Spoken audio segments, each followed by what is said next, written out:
Mr. Speaker, as usual, the opposition is absent.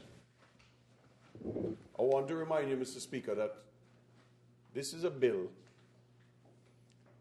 that the opposition has boycotted Parliament for. You remember that?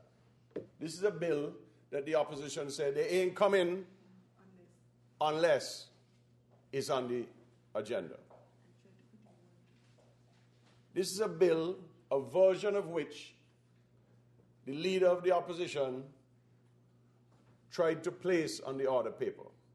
Submitted one to you, Mr. Speaker, if I remember correctly, sometime last year. Mr. Speaker, this is a bill that was first brought to this honorable House, if my history serves me right, by the People's Action Movement in 1994. So technically, Mr. Speaker, this concept of integrity in public life being brought before Parliament is 20 years old. 20 years old. And in that period of time, we've seen ministers of government come and ministers of government go. In that period of time, we've had accusations leveled against governments about lack of integrity. Not one shred of evidence has ever been placed before anybody, and the country has continued. But, Mr. Speaker, this bill, Integrity in Public Life Bill, is a bill that the Labour Party has said it never had any problem with. That it would bring it at the right time. But one of the things that this member of this honorable House has a problem with is the fact that this bill threatens to reduce the quality of private individuals that you're going to attract into public life. Let me explain. But wait, before I go there, Mr. Speaker, I began telling you that this was supposed to be a major platform for the opposition. An opposition which now calls itself Unity. But, Mr. Speaker, for those of us who did not hear the Honourable Minister of Legal Affairs in presenting the bill, let me just remind those members of the public that this bill is an attempt to regulate possible abuse of office, misconduct, and neglect of duty. But, Mr. Speaker, over the last 6 to 8 months, I do not believe the opposition has spent more than 4 or 5 hours out of probably 40 hours or so of Parliament time in here. Over the last 6 months to 8 months, the members of the opposition have performed at about a 10% level of performance in terms of attendance and duty to this honourable assembly. Wouldn't you say that's neglect of duty, Mr. Speaker? Wouldn't you say that's neglect of duty by not coming in here and doing the people's work? But, Mr. Speaker, they've been busy doing other things other than the people's work. In fact, I hear, Mr. Speaker, that they're fighting each other right now over matters to do with boundaries. The word on the street is that they have all kind of confusion over who's supporting what when it comes to boundaries. So while they're busy fighting, some of them sign, some ain't signed, they have some kind of injunction and so on. Some sign, some ain't signed as claimants, Mr. Speaker. the people's work not being done. So the good part about this bill, Mr. Speaker, is that the people who the bill affects includes the opposition. So while the opposition trying to level accusations at the government, the commission involved, the Integrity Commission, will be able to investigate the opposition as well, because it applies to all members of the National Assembly. Now let me go down the list. All members of the National Assembly, ministers of government. Of course, to be a minister of government, you have to be a member of the National Assembly first. Mr. Speaker, it applies to you, the Honorable Speaker of the National Assembly. It applies to heads of diplomatic missions of St. Kitts and Nevis accredited to any country or any international organization. So the ambassadors who are in our Washington office, our New York office, our UK office, our Dubai office, I believe we have something of our office in Canada. Any of those persons fall under this umbrella, Mr. Speaker, called the Integrity in Public Life Bill. It applies, Mr. Speaker, to the Commissioner of Police, the Superintendent of Prisons, the head of the Armed Forces. I see a former top dog in the Armed Forces here. In other words, the Integrity Commission can go after you if they get any reason to believe that any reason whatsoever to believe that you have been involved in misconduct, abuse of office, or neglect of duty. It applies to permanent secretaries, Mr. Speaker, to assistant permanent secretaries, and to heads of departments in government ministries. Mr. Speaker, it applies to all the top legal people, not just the Attorney General, not just the Solicitor General, not just the Director of Public Prosecutions, but it says legal officers employed in the public service above the level of grade K40. And I think nearly all the legal officers are above that grade anyhow because of their training and specialty. That's not correct, sir. Most of the legal officers are above K40.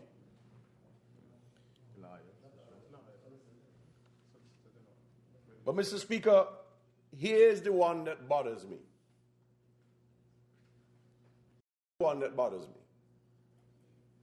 It applies to chairpersons and board members of statutory bodies. Now, this government has done quite a significant job in improving the quality of the boards of statutory bodies over the past several years. Remember that once upon a time, these boards used to be chaired by ministers when other people were in charge. Some of the same people sitting on the other side said that ministers and political appointees really made up public boards. What this Labour government has done is to improve the quality of the boards, especially improve the sense of governance and transparency by removing the ministers from the boards, so that in this particular government, as a minister, you're not allowed to be a member of a statutory corporation. And you shouldn't take that for granted.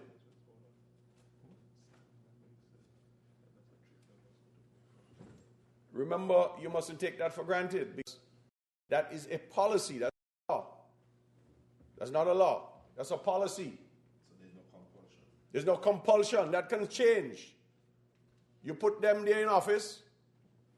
You put those on the other side in office, and that could change immediately. And if the Integrity Commission is going to be allowed to function, and if this law is going to mean anything, having a minister of government chairing or being on one of those boards becomes a joke, becomes hypocrisy. So I am in full support of ministers not being on those boards. However, one of the things we have done is we've brought in private individuals, professionals and business people. Sometimes professionals, not just lawyers or doctors or accountants, but school teachers and retired police officers and other technical people, to try to bring a balance to these boards, to make them, more resourceful as a board. And these individuals will now be subject to this law. They have to declare their assets. Basically, they got to open up their life. They got to say, I'm now a public person, so therefore, all and sundry have access to what previously was private information. Now, you tell me why any successful individual who really is a private person and doesn't necessarily want to be a public person, why would they run into public life? Some of these people, you have to go and encourage them to come and join the board because you're looking for their technical expertise or you're looking for their experience. Believe it or not, many of them are not even strong political supporters of the Labour Party. Contrary to what people say, if you did a poll on all the boards throughout all the statutory corporations, a lot of the people there are not political activists in one way or another. They're very private about how they vote. And they ain't going out there to wave no flag for you. But they're going to do a good, hard job for you. They're going to do the work. They support the idea of private involvement in government, of the community involvement in government. It means that the Music Festival Committee, it means that the Carnival Committee, it means that any other special statutory-based board, the people that you bring on that board are no longer private people. They're now public. They're now public. And that's what this whole concept of integrity in public life is about. It's to try to make sure that anybody at all that is in a position to engage in negotiations, to get into any sort of agreement, to carry out any service of value, to sell or buy goods of value, that those folks have to be watched, and those folks have to be covered by this bill. Mr. Speaker, it also speaks to directors and managers of majority state-owned or controlled banks or other financial institutions or companies. So the people that are on the National Bank Board, the people on the National Insurance Board, the people on the National Trust Board, the people on the Urban Development Corporation Board, the people on the ZIZ Board, and most of them are not government officials. They're private medical doctors, lawyers, business people, real estate agents, whatever.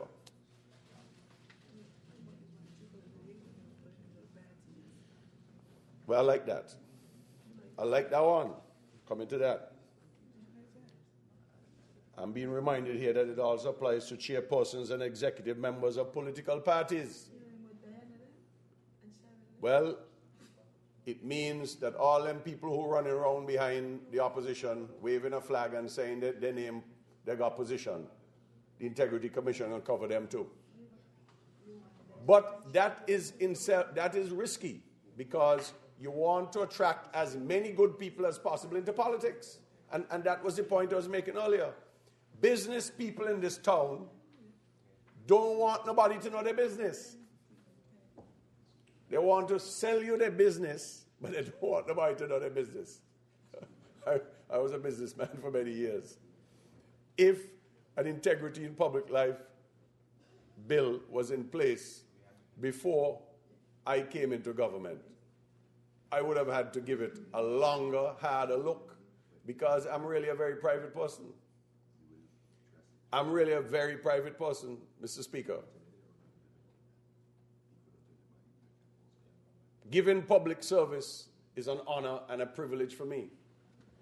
I've been doing it since I've been a boy. I grew up in a public service kind of culture. And I feel honored to be able to give public service. But I have to tell you that if this integrity in public life bill was in place at the time that I was called to the highest level of public service that I've had to date, that is as a government minister, I might have, let me just say, it would have been a much more difficult decision for me to make. Because for people who don't need it, because not everybody needs to be a government minister. The people who come to be government ministers generally want to serve. They want to give. Most of the people I have met in public life, especially in political leadership, they really just want to do things for people. Down the road, maybe something might go wrong. Like, they got some of them right now who cross the floor. When they started to, they were about public service. All the people that fighting over there about this boundaries commission and thing. Minister, sorry, you're on the boundaries commission. I don't mean those on the commission. I mean those who fighting about the results of what the commission come up with. Those who fighting about whether the boundary is supposed to change or not. Even though the Constitution says exactly what's supposed to happen. I'm saying all them there who fighting over it and more worried about themselves than about the Constitution. Who more worried about themselves than public service. All them they start off as good people wanting to serve too, But they lost their way. They lost their way. All they're thinking about now is, what I going to do to make sure that I get what I want. So my point is, the people who come out of the private sector, the people who come out of the non-governmental sector, some of them come out of non-profit. They might have been, working in a museum, or some of them they even have some people in politics who come out of the clergy. These were good people, well-meaning people, but they were private people. They didn't necessarily want the whole world to know what they own, what they put aside for their children, and what their income is, etc., etc. But this is now saying that all of these people, Mr. Speaker, will have to open up themselves to the public. Given the circumstances where it becomes necessary. Wait, so you think the commission going to be so private that they ain't going to go public? But then you haven't been living in the Caribbean. You ain't following the cases. You ain't following the cases from Trinidad to Antigua and all the other places that have this. But whatever it is, Mr. Speaker, remember, I am in support of this bill. Whatever you may think, I am in support of this bill. But I'm saying this bill, when examined by the public, has the potential to chase away private people from wanting to give public service. This bill has that risk. But I'm happy to see that it relates to all members of the National Assembly. But I'm also saying that if it was in effect now,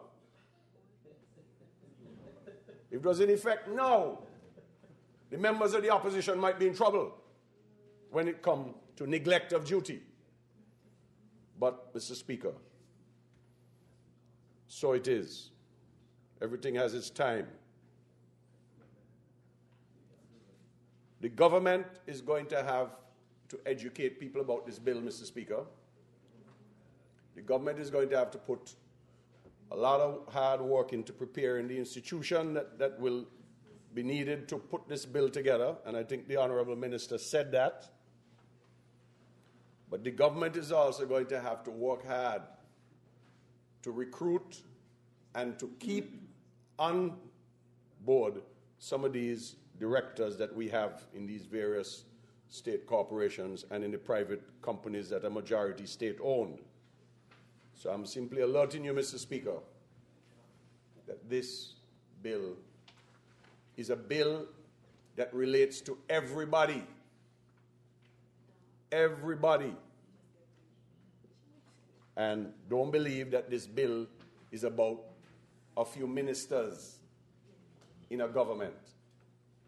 This bill is about government and public service. Whoever you are, wherever you are, at a level of some pay scale and responsibility level that matters. So, Mr. Speaker, the bottom line is that this Integrity in Public Life Bill 2013, it really is almost a comedy. I was going to say a tragedy, but it's more of a comedy. That a bill that the political opposition spoke about, ranted and raved about all over the country, on all the radio stations, every town hall meeting, they boycott. Well. There we go. I'm hearing now that a similar bill could be coming forward in Nevis. In Nevis, somebody just picked me on the ear and telling me that at the Nevis Island Assembly, there might be a similar bill coming. So what happened to the two members from Nevis who are part of this federal parliament, one of whom tabled a similar bill, not quite as good as this, of course, but tabled a similar bill some months ago. What happened to them today, Mr. Speaker? Remember, this was on the order paper before, and we said we're going to give them a chance to come so they could debate it. Well, they ain't come again today. When we saw the honourable member for number 8 in here this morning, Eugene Hamilton, I thought to myself, well, in fact, I said it to him. I said, good to see you here, man. We miss you when you're not here. Was anybody here this morning when I said that? I discovered later that he had a watching brief. He really wasn't here to debate anything. He came here to watch. Well, he should be here watching us debate this bill, because this was one of the things that he ranted and raved on the radio station about many times, about he ain't coming back to the parliament unless the government have an Integrity in Public Life bill. Then they said they ain't coming back unless there's a vote of no confidence. Then they ain't coming back unless something else. Well, I never see an opposition with so much unless.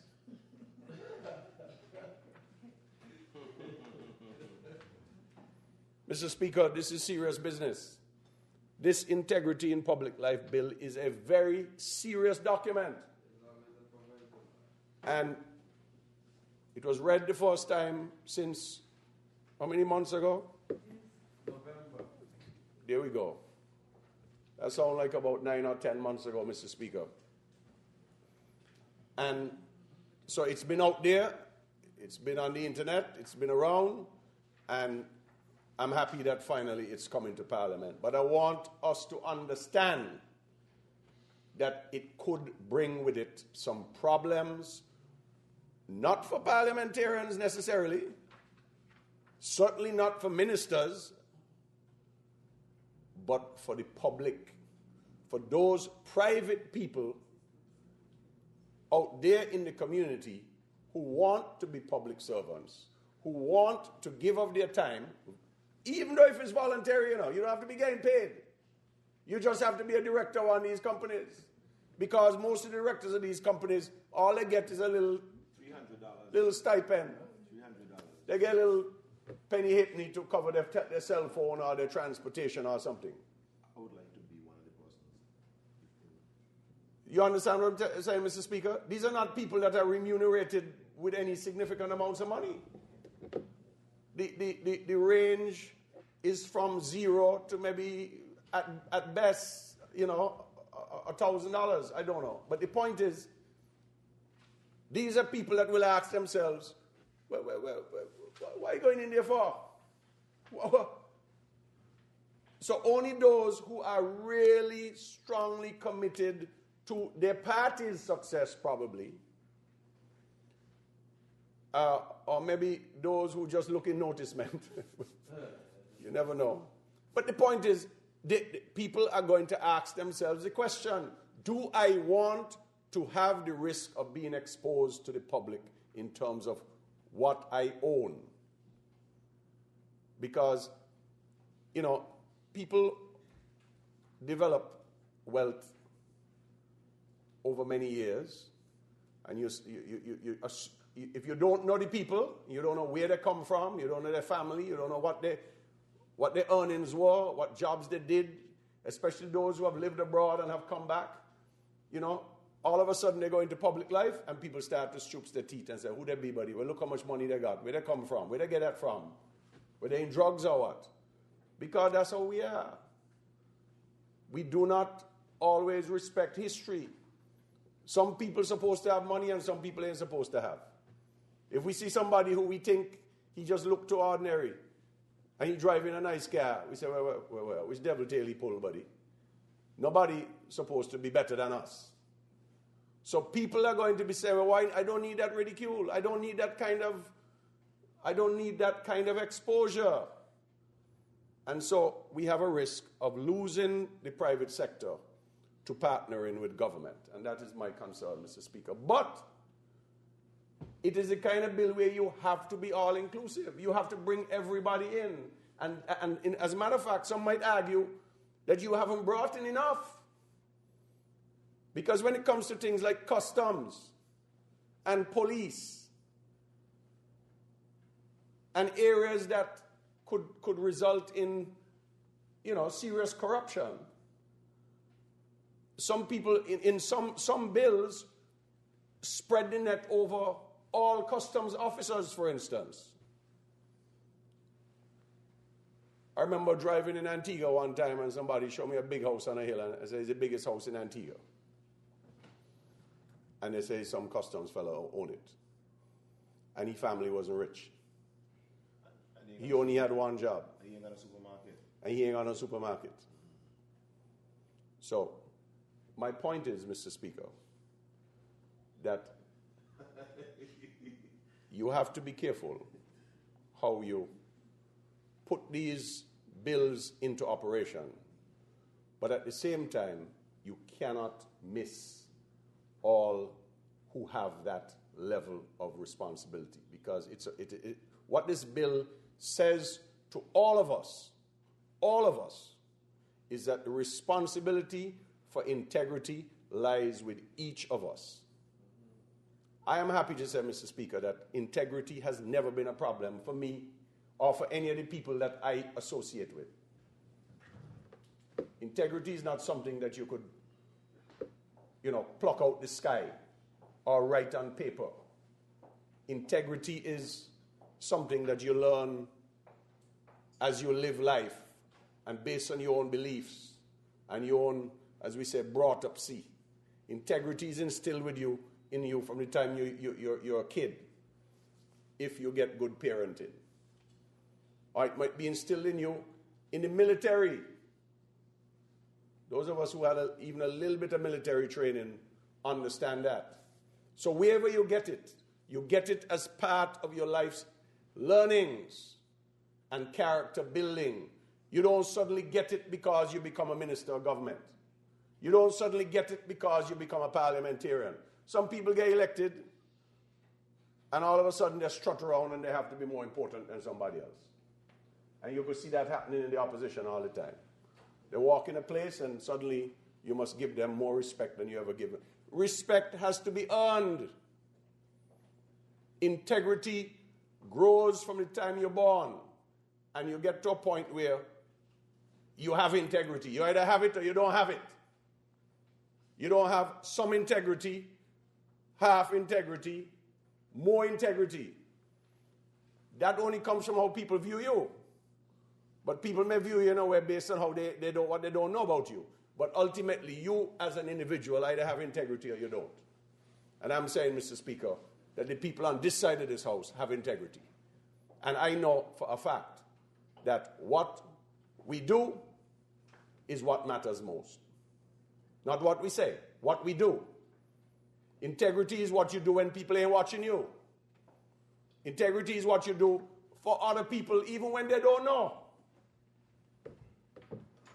Service is giving service whether the people know you give them the service or not right away. You know, they have some fellas who go around claiming that they give service. That man go and say, well, it's me who give you the house, you know. Not the party. It's me give you the house.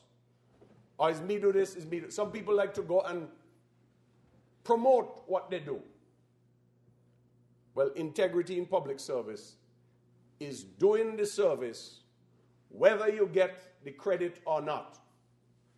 Now, if you're a smart politician, you're going to make sure that at least when time comes to vote, that people understand the benefits that they have derived in the community because of your leadership and because of the association you have with your party and with your community and with your friends and the network that you were able to build up with them in mind.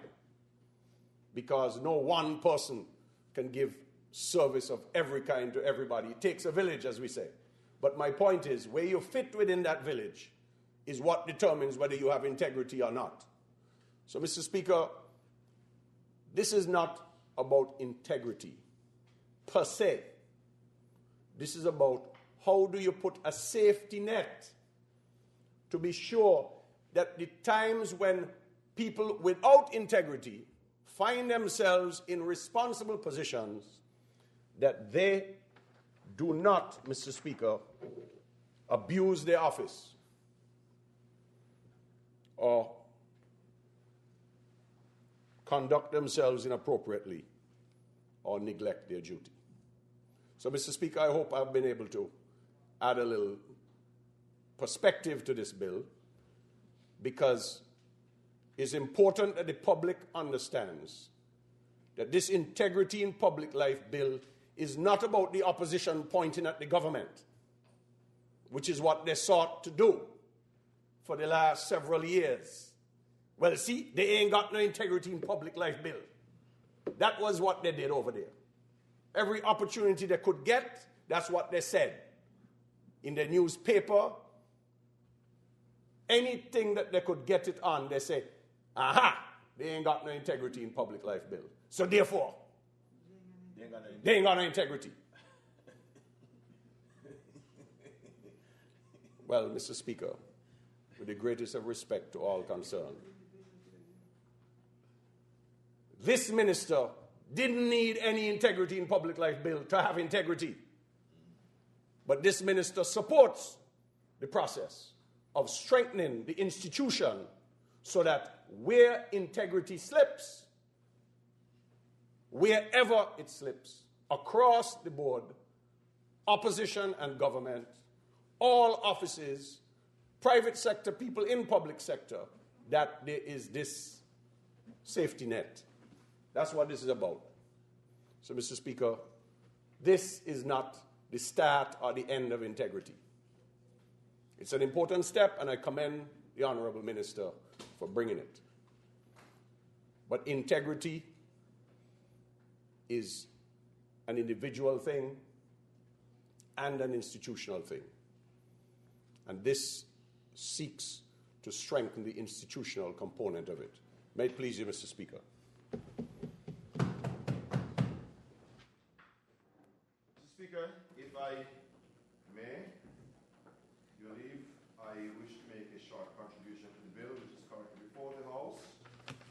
the Integrity in Public Life Bill of 2013.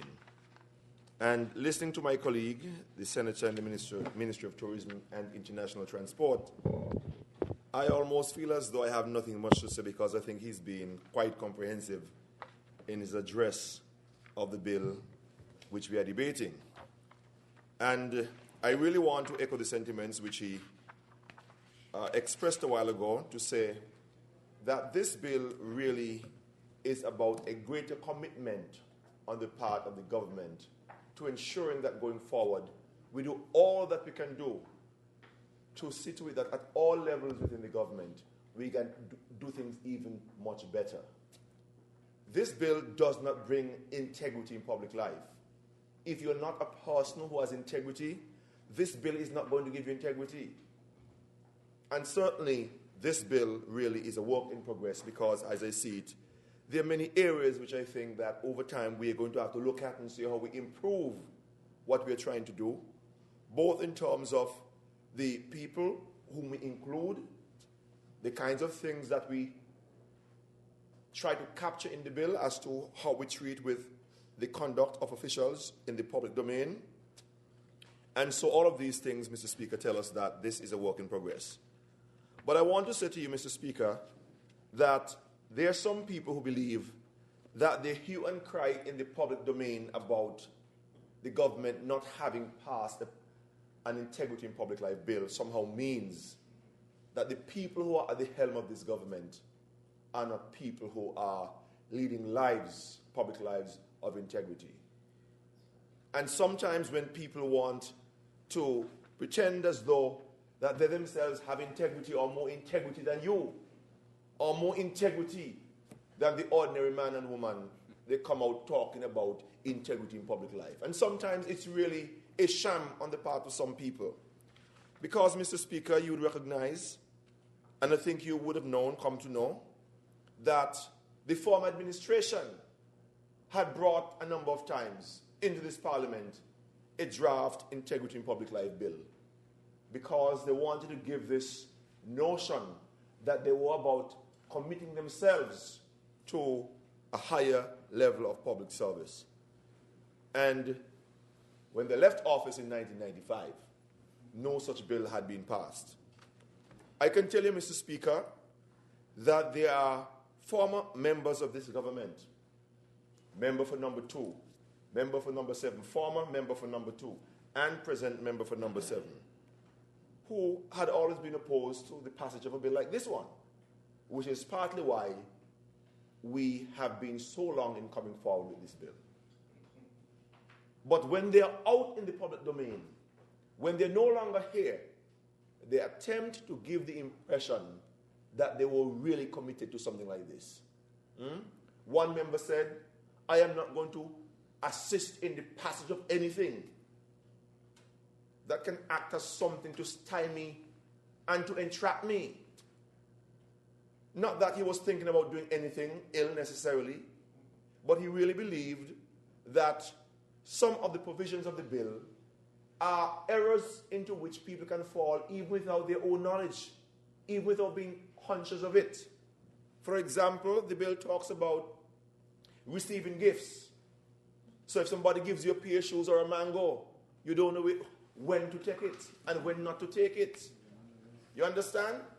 Because the bill goes on to say, any benefit, any gift, whether or not it puts you on an obligation to do anything in your position, it can be a criminal offense under this law. It can be intangible. So yes, there are some difficult things in this piece of legislation which make people, even legislators, think long and hard about the consequences of the passing of a bill like this one. But what people can do is to pretend when they are out there that when they were here, they were committed to exactly what they're accusing of not being committed to. And that can be right, Mr. Speaker. Nobody is saying that this is something which is easy to walk through. It's not easy to walk through. And, Mr. Speaker, one of the more challenging aspects of this bill for me is the fact that so many people have to be circumscribed or included in this piece of legislation. And when you think about it, Mr. Speaker, you see some justification for including some of the people, and for others, there's hardly a justification that you can point to. But perhaps it's the lack of an example or an experience why you may not know why something has to be included, because I'm sure somewhere in the Caribbean, somewhere around the world, some of these people who are listed, with whom I may want to raise an objection for their inclusion, may have been seen in the past to be involved in activities which could be detrimental to the public interest. And so, for example, Mr. Speaker, it talks about members of the National Assembly, which includes all of us here, ministers of government, Speaker of the National Assembly. You know, and so even in relation to that one, Mr. Speaker, I'm hard pressed to see. You know, I only have to foul. I only have to foul.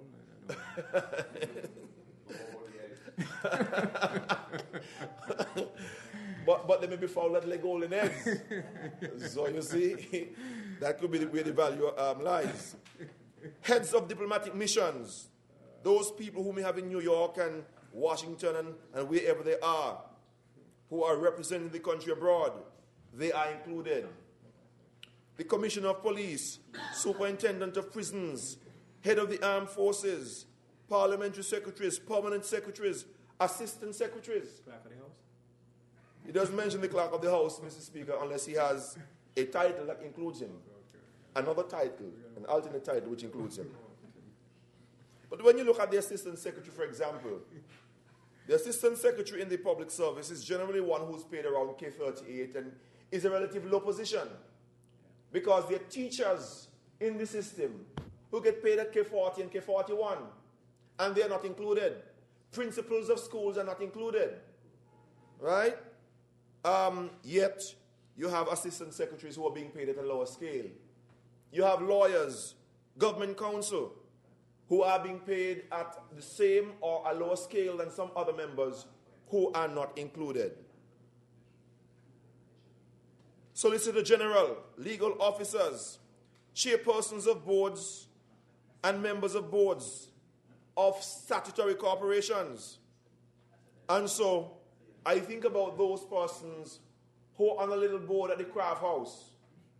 A little board at the craft house, and they are being paid $150 per month, right? Some people think that they're making a whole chunk of money, but they're making $200 or $150 per month, and now they have to declare all their earnings, all their possessions, because of their membership on a little board. And the question which the member who just spoke raised is, if I'm going to be on a board, to make $200, and as a consequence of that, I have to tell you all what I earn. I can't accept gifts. I can't be engaged in anything that seems to be receiving a benefit from somebody, even if it doesn't put me under an obligation to do something. Then what sense does it make? And so you're going to have a reduced number of people to draw from for membership on boards. And on some of these boards, we need the talent of people to help develop government policies. So, Mr. Speaker, we speak of these things, and we speak of them in a way that informs the public that even in a bill like this, which has all of these good intentions, there are good things and bad things. There are pros and cons. There are positives and negatives. And that is why, perhaps, Mr. Speaker, it has taken some time for us to get to this stage. But we have to bite the bullet, and we have to commit ourselves to doing what we think is, in the long term, better interest of St. Kitts-Nevis. And then it talks about directors and managers of majority state-owned or controlled banks or other financial institutions or companies. And a lot of people in these organizations, the banks, for example, right, Development Bank, National Bank, and so forth, that have government control. Government has 51% or more than 50%, and so on. all of those in those organizations who are considered managers, not just the chief manager, the chief executive officer, but the managers, a human resource manager, an accounts manager, all of those people, could be included. And these are organizations into which people went, not knowing and not even thinking that a bill like this would come forward to demand and require of them that they tell you all that they own and restrict their ability to do certain things that they are accustomed to doing. And so, Mr. Speaker, we have to speak of the pros and the cons. And it even talks about here, Mr. Speaker, chairpersons and executive members of all political parties, CCM, NRP, Labour, PAM, wherever they are. So long as you are executive members of political parties, it is mentioned here. And so one wonders, Mr. Speaker, whether we need to take a hard look and make some amendments as we go forward. But that is the reality of what we have before us. Mr. Speaker, I can tell you that from my perspective, I am happy for a lot of the matters which are covered under this Integrity in Public Life bill, because I believe that people who attempt to subvert the will and the interest of the government and the people of the country should be punishable under this particular law. So, for example, people who would sit in a government for years and pretend to be working with the government but undermining the government, this bill must include something like that. Because you can't, Mr. Speaker, be working against the interest of the public and working against the oaths which you have taken. You have taken oaths of office, right, to work in the interest of the people. And instead of working in the interest of the people, you're pretending to be working, but you're undermining, right? That can't be right. That can't be right. And that is not a stretch, Mr. Speaker. And what is also not a stretch, Mr. Speaker, is that you're going to be a minister of labor in the government, right? You do nothing for 3-4 years, but deliberately. But as soon as you go out, you have something to ask for a contract to do something that you ought to have done when you were in public office. And there are recent examples of that. As soon as the man left the government, he has a contract there for $100,000. You understand? So this law must give us the ability to peer behind those things, look behind them, and see whether there is some conflict of interest. Because if you can be a minister of government sitting on something, you ain't revising the labor code, the labor laws. But as soon as you're out, you say, well, I have a plan for you. And the plan is that I can revise the labor code in my private capacity and get $150,000. That has to smack of something. You know? That has to smell of something, Mr. Speaker. And so, we talk about these things. Talk is cheap. Talk is cheap, Mr. Speaker. They say whiskey costs money. Talk is cheap. People just talk because they like to talk. Mr. Speaker, I think this bill is also useful in the sense that this bill must also be able to deal with persons who, when they are the Minister of Finance, without proper and due process, have a brother who is the head of a bank providing computers on a contract for the Ministry of Finance.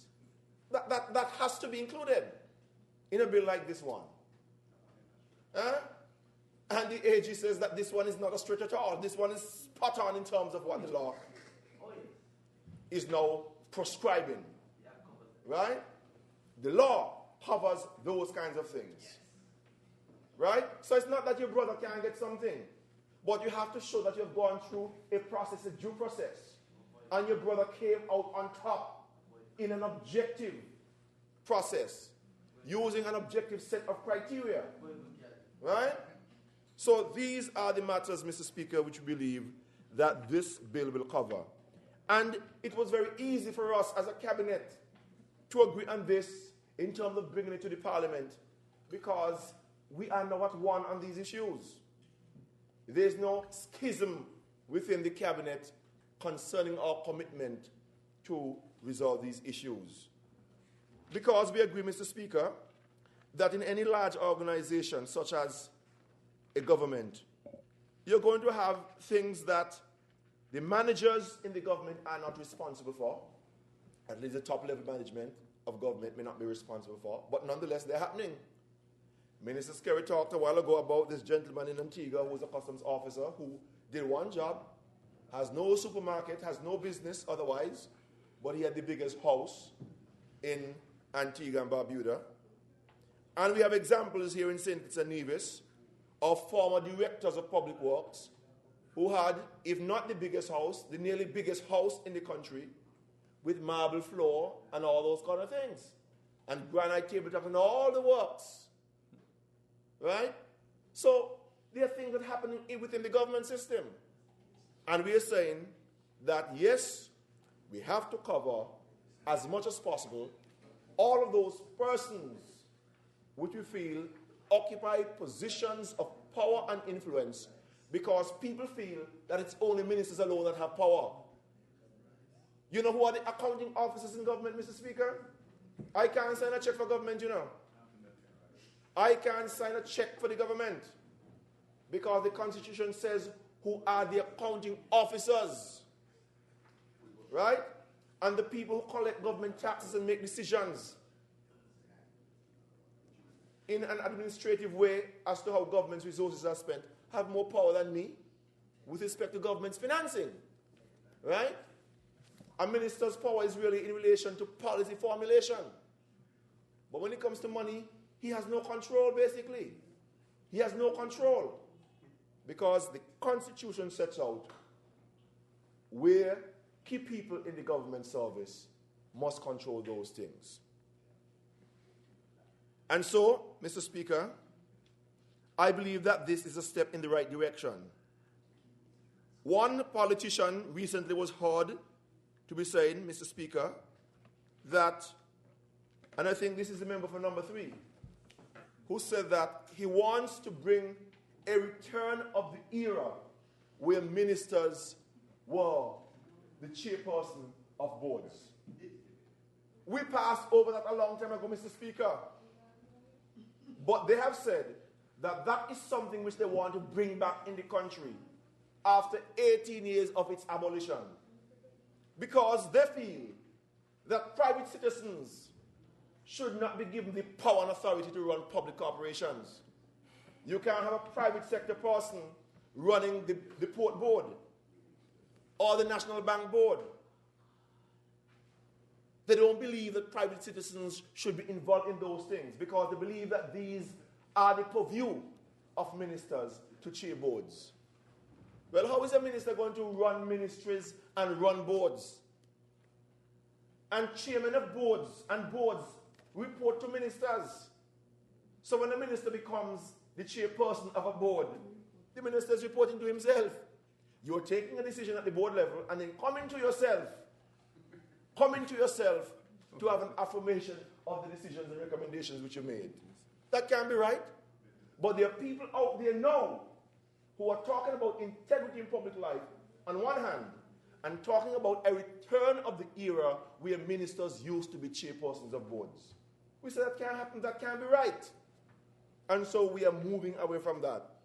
And I think that with the passage of a bill like this, Mr. Speaker, even talking or thinking about those things, has to be egregious and unconscionable, Mr. Speaker. Mr. Speaker, I'm going to close in a little while. But I want to say to you that we know that this bill is not a walk in the park. There are lots of people who will have concerns about what this bill is trying to achieve. they're going to have concerns about what this bill is trying to achieve. And I think that we are going to have to examine ourselves going forward. We are going to have extensive public discussion. We are going to have, in my view, an intense educational process so that persons in the public domain who may find themselves in public life, persons who are already in the public service, and persons who are on boards and so forth, we are going to have to make sure that they understand what are the ramifications of a piece of law or legislation like this one. Because there are many provisions, there are many prescriptions in this bill that people can inadvertently, very easily run afoul of, and they don't even know. And one other thing in this bill, Mr. Speaker, which I want to point out, is that this bill really provides for one sanction, basically, one type of sanction. You know, this bill, many of the bills we pass in this House, Mr. Speaker, and many of the laws that are on the law books will provide, you know, at least two options for sanction. Would say either you pay money or you go to jail, right? Or both.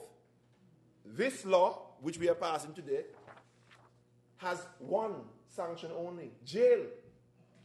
Jail. So if you run afoul of the law, even in a simple way, and you are convicted in court, the judge doesn't have any discretion, you know.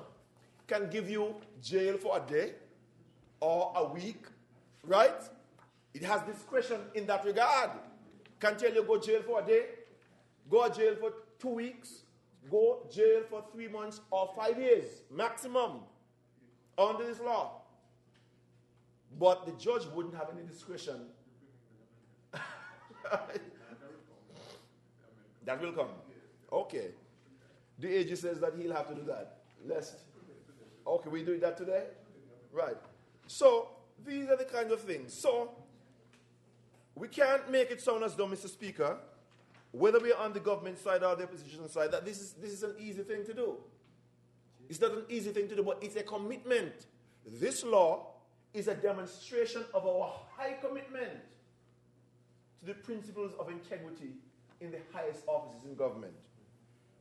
And so, Mr. Speaker, I know that after this law will have been passed, because some people don't pay attention until the law would have been passed.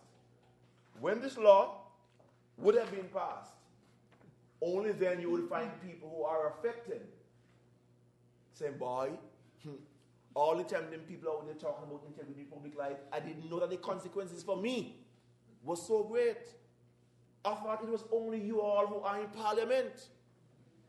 Gazetted police officers, people on boards, permanent secretaries, assistant secretaries, directors, Speaker of the House, managers in banks that are under government control, right?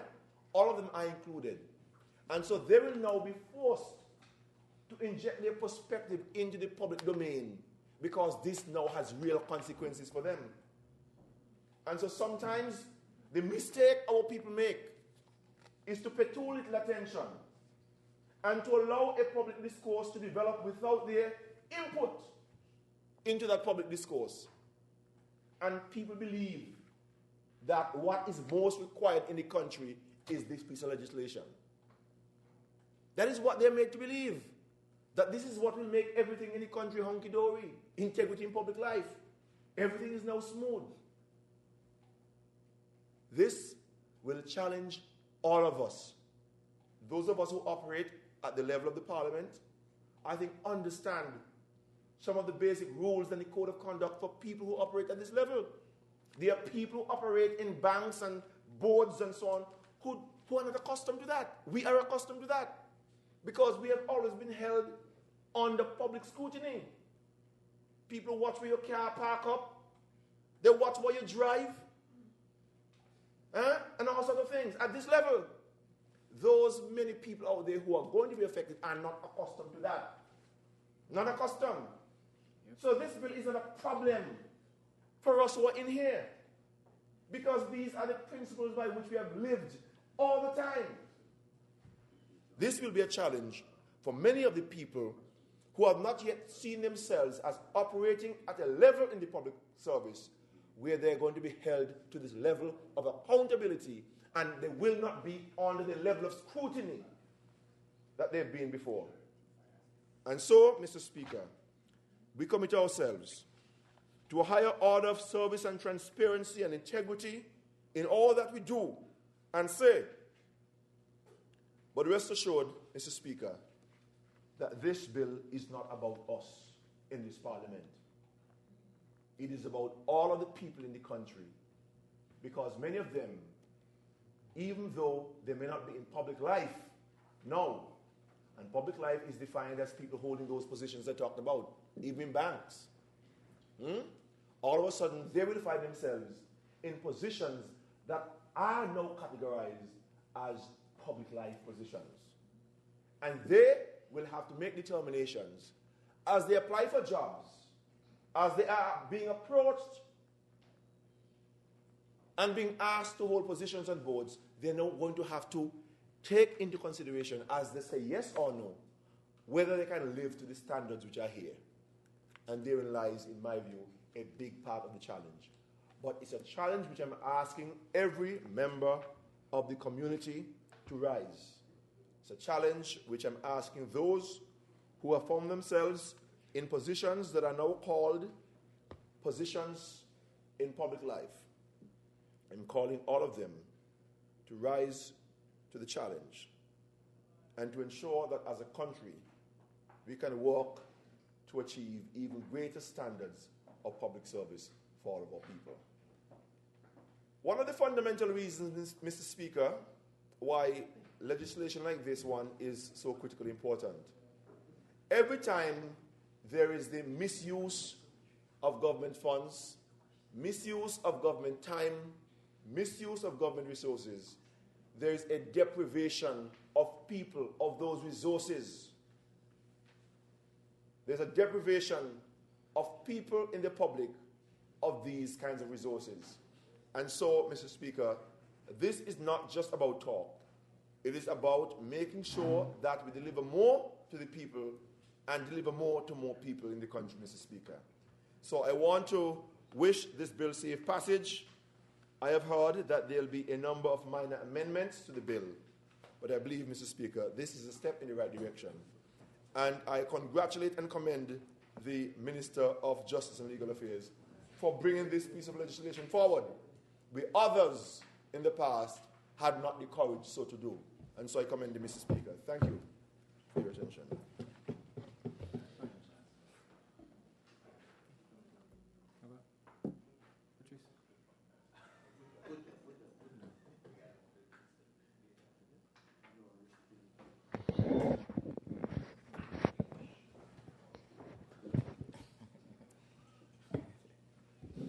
Mr. Speaker, sir, with your leave, I rise to make a brief comment.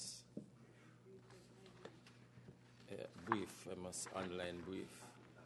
A brief comments on this bill presently being debated in this Honourable House, the Integrity in Public Life Bill 2012. Mr. Speaker, well, at the time. Mr. Speaker, 2012, 2013. Mr. Speaker, sir. No, I think it's 2012. 2012. The amendment. I want, first of all, to commend the Honourable, the mover of this bill at this particular moment in time. Mr. Speaker, sir, this bill, as it is a quite comprehensive, and it speaks to various sections that will have vast implications on the operation of government from here onwards with respect to the public sector in terms of what is expected of persons and how they will have to function from here onwards.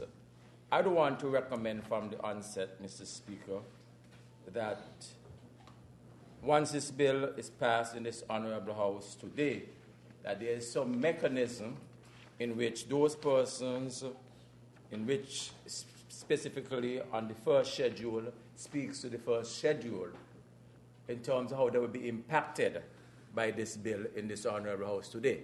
Because as is said by previous speakers before me, it is the perception that when it speaks about an integrity bill, it speaks specifically to government ministers.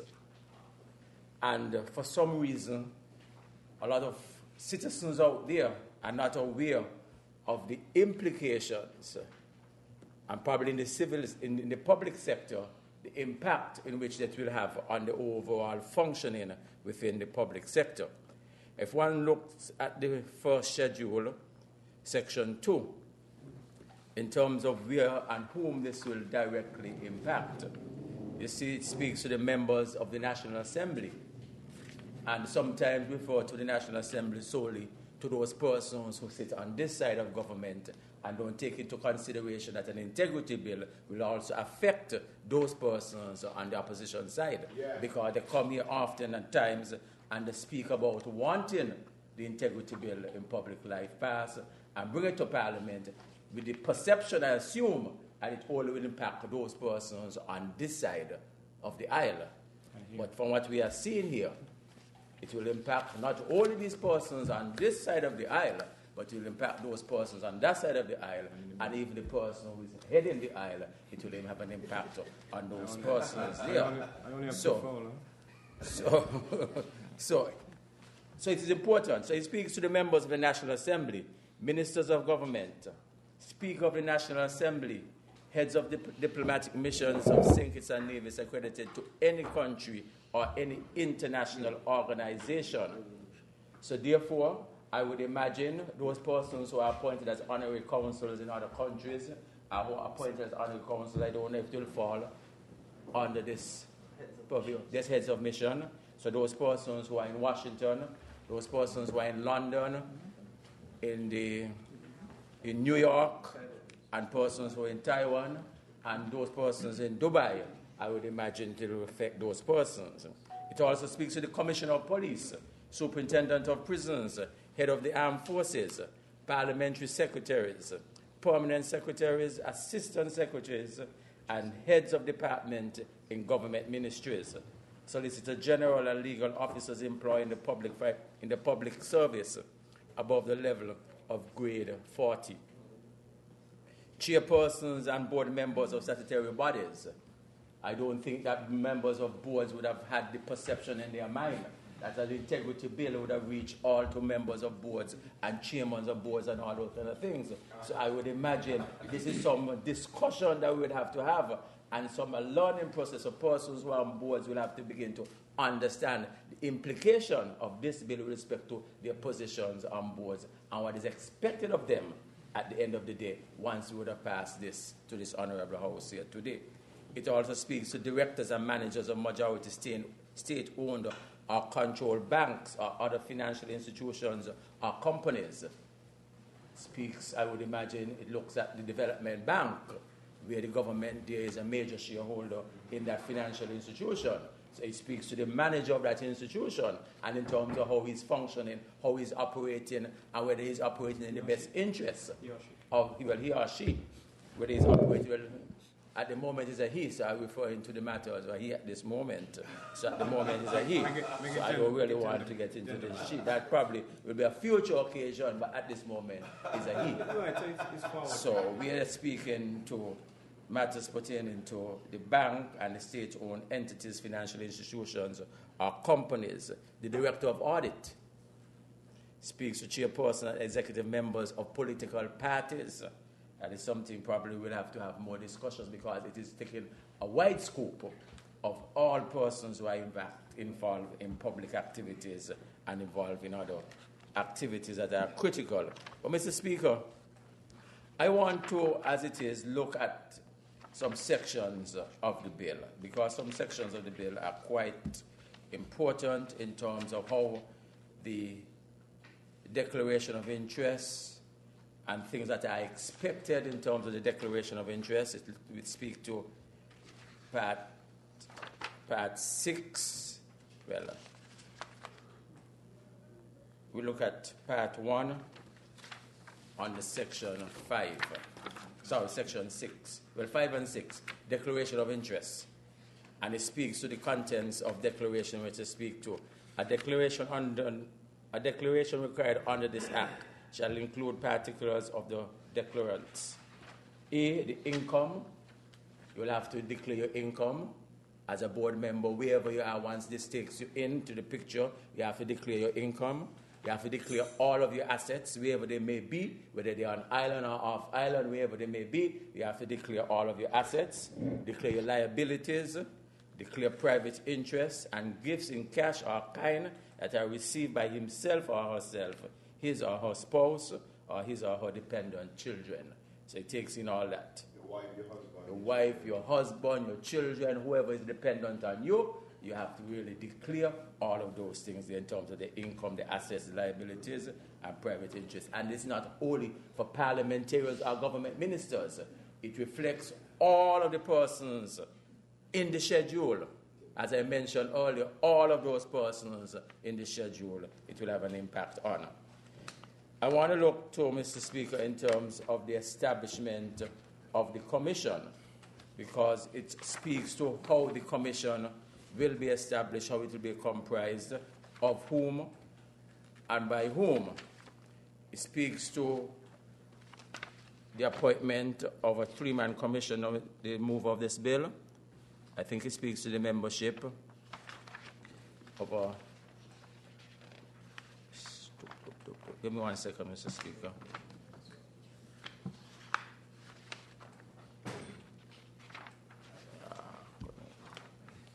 Where speaks to the commission? Where speaks to the commission? Okay, yes. Part 3, Integrity Commission, Mr. Speaker. Establishment of the commission. There is established a commission to be known as the Integrity Commission.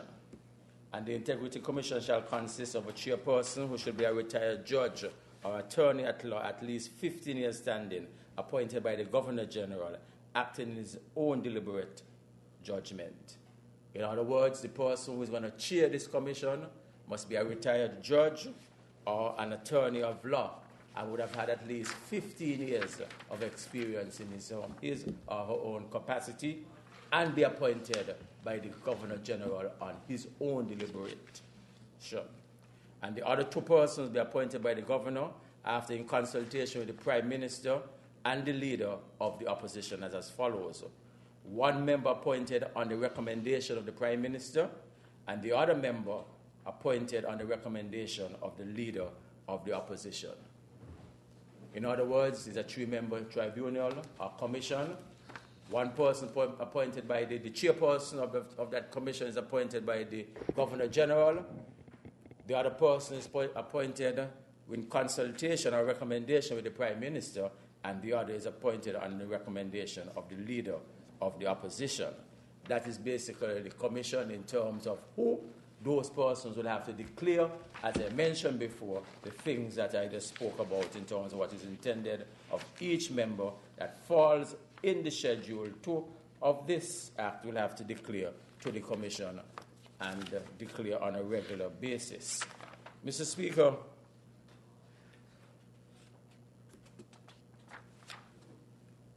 I think the bill is coming at, as I mentioned earlier, at a very timely moment. Timely in the sense that you would recall that it was just a couple months ago, the leader of the opposition who tried at some moment in time to table before this Honorable House an integrity bill.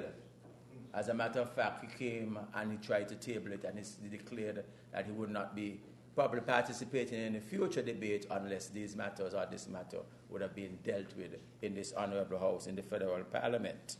Mr. Speaker, we are here today. We are here today as a Parliament to debate such bill.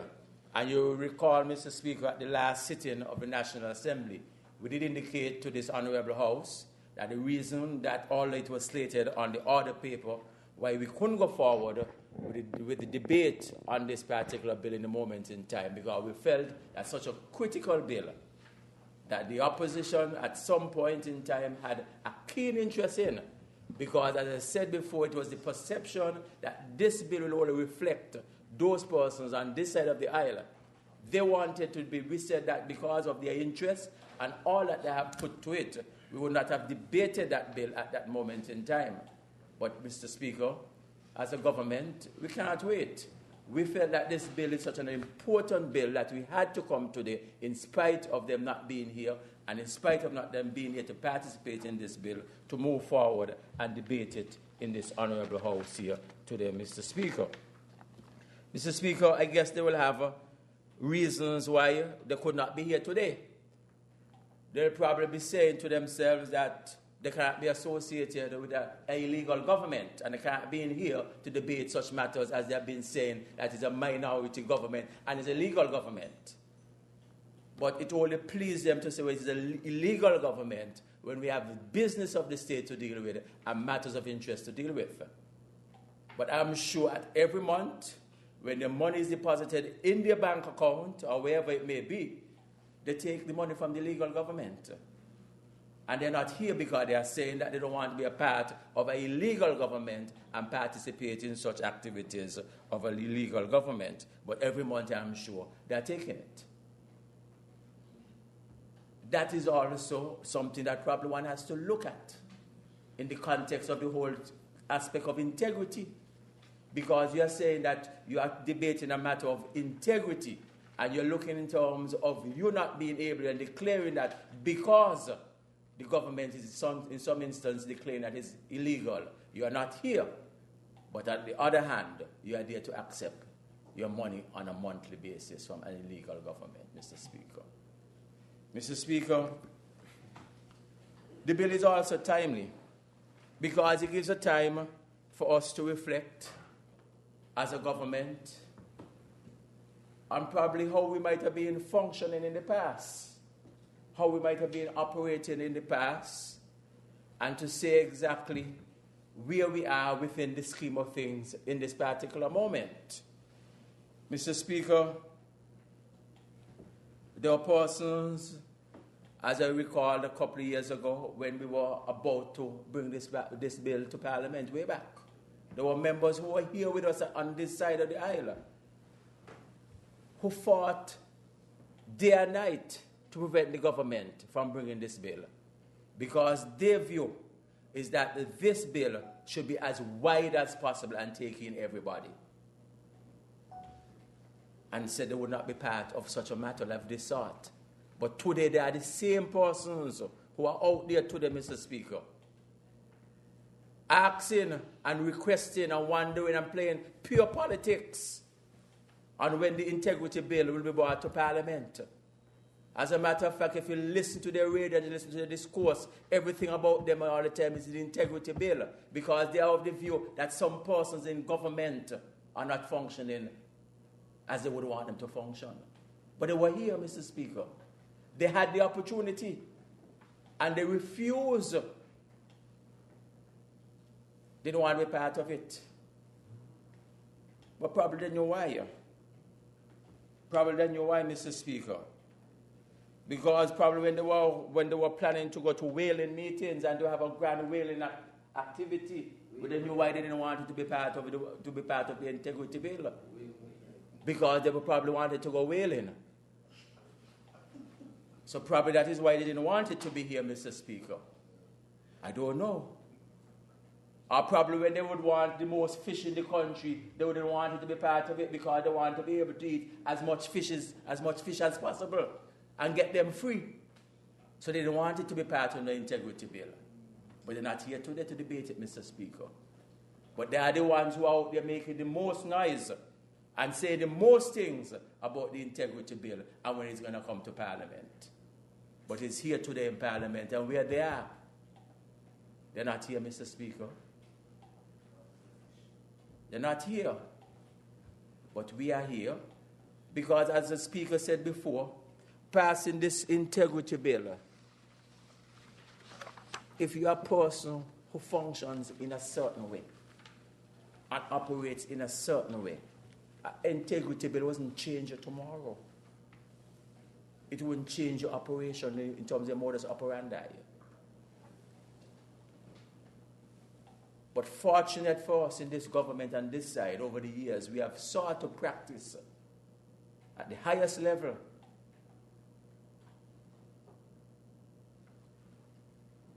forms of integrity. As one speaker said, we are at the highest level. And the general public is looking on. The general public is looking to see what you do, how you operate. And depends on how you operate and how you function will determine how long you remain in government. And because of a government you have been able to operate at the highest level for the last 18 years, that is why we are still here. And we'll be here for a longer time, Mr. Speaker. Because you have been able to operate at the highest level, that people have given us the full confidence in terms of moving forward. Mr. Speaker, I want to say that this matter is very timely. This bill is quite timely, and I want to commend the honourable mover of this bill, his staff, for the work they would have dedicated to the preparation and being able to bring us to this stage here today, Mr. Speaker. As I indicated, we are passing the bill today, but it's a work in progress. There are things that we need to do. There are certain persons that we will need to inform, to have interaction with, to have discussions with, to explain to them the implications of what we are doing here today, to make sure they will understand in terms to ensure that they will understand carefully and clearly what is expected of them after today, Mr. Speaker. Especially those persons in the schedule that have I identified a few minutes ago in first schedule, section 2, identified. So we are clear in terms of how we would want to go, and they are aware in terms of their responsibility as members of these public institutions in which they are functioning, Mr. Speaker. With those few words, Mr. Speaker, I want to commend this bill to safe passage.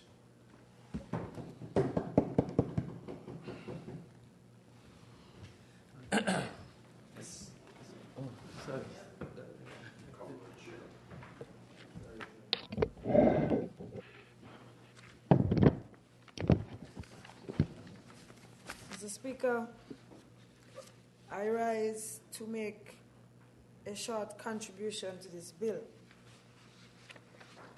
After hearing my colleagues on this side, you wonder, Mr. Speaker, what else is left to be said. I want to start by referring, Mr. Speaker, to the report on our constitutional talks that were held prior to independence in 1983. And I suppose this would be an appropriate time to raise that, seeing that we are currently celebrating 30 years of independence. So we are speaking about more than 30 years ago. At those talks, Mr. Speaker, the then leader of the Labour Party, Mr. Limor, God bless his soul, raised the matter of a parliamentary committee dealing with integrity in public life. Mr. Speaker, the government of the day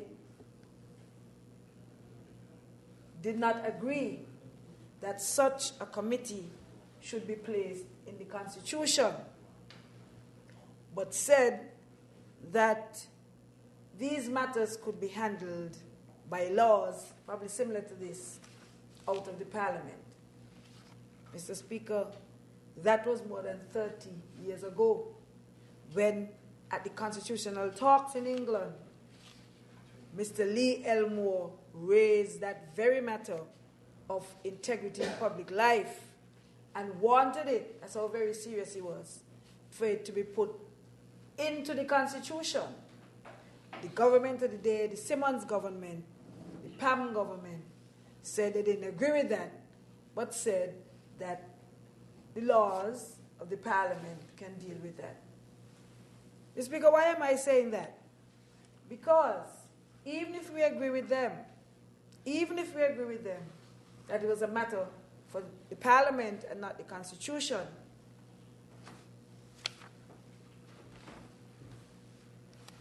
they were in power for 15 years after that, during that time, left parliament and never passed any law to do with integrity in public life. If that done, say, we wouldn't be here today.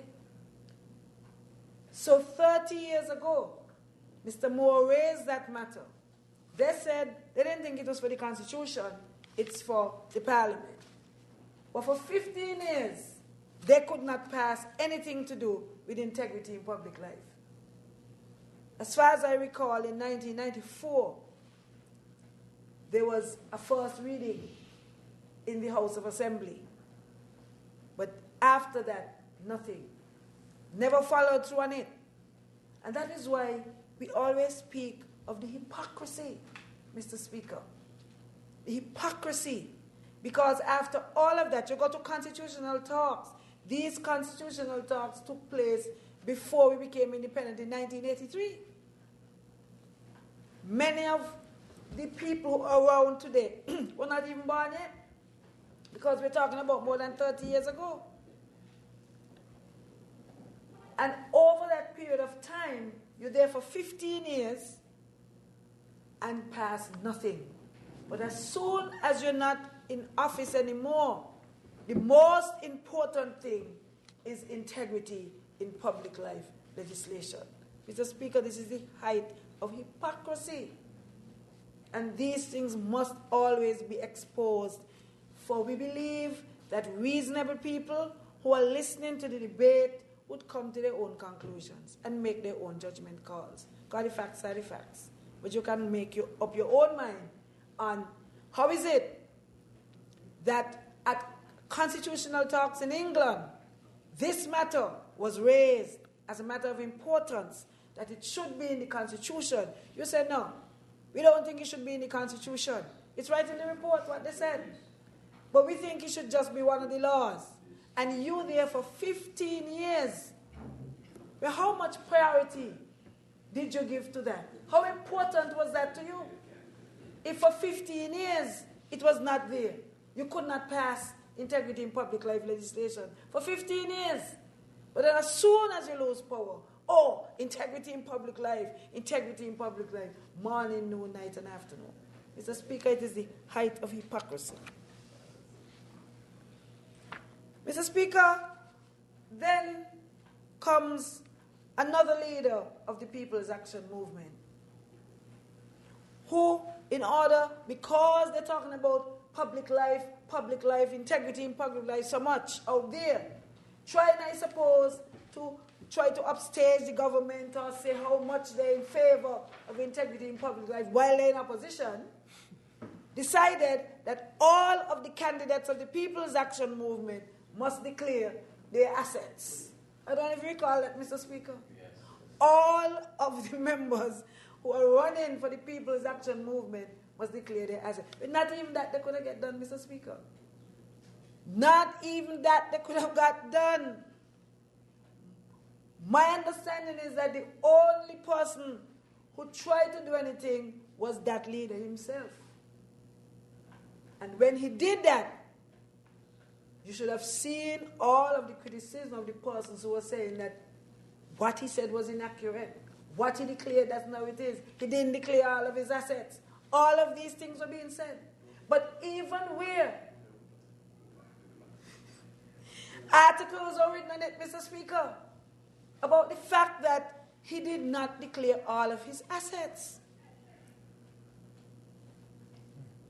Right. These people, put it on, Mr. Speaker. And so, Mr. Speaker, even when they're in opposition and they're trying to put something out there just for a show, they can't even get a good show. Can't even get a good show. Because he couldn't get any at all of those members. Again, another instance of the blatant hypocrisy they're calling for integrity in public life. And when in their own party, they take a decision and they decide to, all of us going to declare we access to show the public how serious we are, they can't even do that. They can't even do that. Blatant hypocrisy, Mr. Speaker. And that is what we're dealing with here. And not only that, but I'm sure you may have seen a video, Mr. Speaker, and many people had seen the video. So while they're calling very much for integrity in public life, I'm sure the entire country knew what happened at the Marriott. The entire country knew what's happening at the Marriott. So again, it's just blatant. And leader. As a matter of fact, we have been told that is because of what took place at the Marriott and the exposure of it that caused them to fire 5 of the candidates who asked for the leader to step down because of the Marriott thing. Because what they said, Mr. Speaker, was that they had an agreement that they should not talk to anybody who would fund the party. None of the candidates. They had persons, specially appointed persons, to speak to anybody who wanted to help to fund the party. But none of the candidates should fund the party. And the leader agreed to this. But then, who broke the laws? The very leader who agreed to it. And then we're talking about integrity in public life, Mr. Speaker. This is the type of hypocrisy that we are dealing with over and over again. And everything is just put out there just for politics. Just for politics. Because they had every opportunity to pass it, they didn't do so. And as I said, this was raised since in the constitutional talks in England prior to attaining independence in 1983. And so it's just total hypocrisy. But having said that, Mr. Speaker, we are happy that the Integrity in Public Life Bill is here. We would have hoped that the opposition would have been here after all of the talk about integrity in public life to debate the bill so that we can get both sides sharing their views on this very important bill. But again, it's another part of the hypocrisy. Talk about it all the time. When it comes, you're not here to present your side of the bill. And interestingly, we have been told that Nevis Island Administration is to debate an integrity in public life bill in Nevis on Wednesday. So here you have members of the opposition who are the government in Nevis supposed to debate an integrity in public life bill on Wednesday in Nevis, but can't be here to debate an integrity in public life bill for the federal government. I don't know what's happening in this country, Mr. Speaker. I really don't know what's happening in this country. And so, Mr. Speaker, here's where we are today.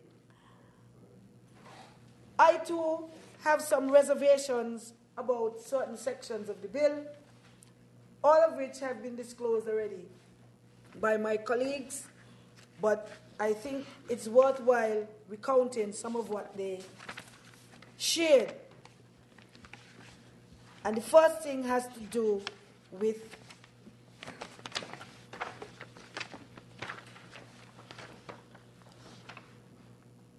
who is a public official. Who is a public official as listed in the first schedule. Mr. Speaker, we strongly believe that all members of the National Assembly, ministers of government, the permanent secretaries, the persons like Solicitor General and so on, all these persons, we believe, should rightly be covered by this bill. But, Mr. Speaker, I would really like to have this section reviewed, looking at chairpersons and board members of statutory bodies. I think the Honorable Senator Richard Skerrit did a good job on this. I just want to support what he's saying. I could tell you, Mr. Speaker, when we were trying to find persons for the Child Welfare Board, and this is a board that we must have in order to function in the Ministry of Social and Community Development. We must have that board as part of our commitments to UNESCO and all the other agencies, because the board is to oversee the management of centers and daycare centers and other institutions that look after the nation's children. So you have to have that board functioning. And when we were trying to find people for that board, we had great difficulty. Because people have to sacrifice their time. They have their own businesses, their families to look after. They need time for themselves. And this is a serious responsibility. And I think the remuneration is something like $300 to $400. There are not very many people who want to have that kind of responsibility for $300 to $400. So they will prefer to forego the $300 to $400, even without this, than be on the board. We had many people who we spoke to who, even though they're saying they were interested, at the end of the day, they didn't want to have that responsibility. So they were willing to forego the $300 to $400. And then, when we thought we had everything covered for the board, we then couldn't find anybody to chair, because the chair had extra responsibility. And so even those persons who had agreed to be on the board, nobody wanted to be the chair of the board because of the added responsibilities that the chairperson of the board had. And so, Mr. Speaker, with that in mind, $300 to $400, with all of the responsibilities that it entails to be on the Child Welfare Board, the time and effort that it takes, I don't know very many people who would want to continue to be on a board like that, having to go through the rigors of what this bill is saying to them in terms of putting themselves and their families through this. I'm not so sure very many of them would. And so I want to agree with the Honorable Richard Skerritt about reviewing who is a public official with respect to this act. I also would want to say the same thing for directors and managers of majority state-owned or controlled banks or other financial institutions or companies. I think the same thing would apply there, and also to chairpersons and executive members of political parties. Because in this very, very small country, where everything is politics, you're probably in an even worse position trying to get persons, no matter how much they support you, to want to be on the executive, because a lot of times people feel targeted. It takes very brave and bold people and very committed people to volunteer to want to be on the executive of a political party. And so I really believe that we need to seriously reconsider 14 as to whether or not these persons should be public officials for the purposes of this act. So I really want to support my colleagues in that regard. But, Mr. Speaker, as I said, this is just another step, a right step, on behalf of this government, a step in the right direction with respect to good governance and accountability and transparency. I think this government has done quite a lot over time to do just that. The number of things that this government has introduced, including what we did today with the procurement of contracts bill, that is all part and parcel of good governance and transparency and accountability. This is just another act in that ladder of moving towards good governance in St. Kitts and Nevis. Mr. Speaker, you would see that there's a code of conduct that's in the second schedule that all public officials would have to sign on becoming a public official. That too, Mr. Speaker, I think would need to be revisited. And I would want to suggest, Mr. Speaker, that because of the implications for so many persons mentioned in the first schedule, that in between the passage of the bill and the actual implementation, that there be some consultations to ensure that people really understand who are the people who are going to be impacted and what really is required of them. And in that period, we try to see how we could make some adjustments to it and come back and probably have an amendment to the bill. But during that period, at least, it would give us some time to not just be imposing the bill on a lot of these people who, in many cases, probably not even aware that they are caught, so to speak, by the bill, that they are covered, that the bill covers them or relates to them.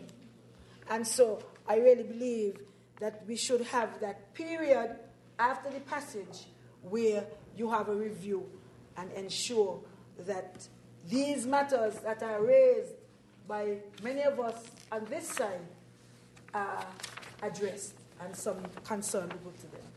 Mr. Speaker, I don't think I have much more to offer on the bill, but I just want to commend the Attorney General, the Minister of Justice and Legal Affairs, and the mover of the bill for bringing this bill to Parliament. I think it's timely. I think that it's appropriate, and I wish it safe passage to this Honourable House. May it please you, Mr. Speaker.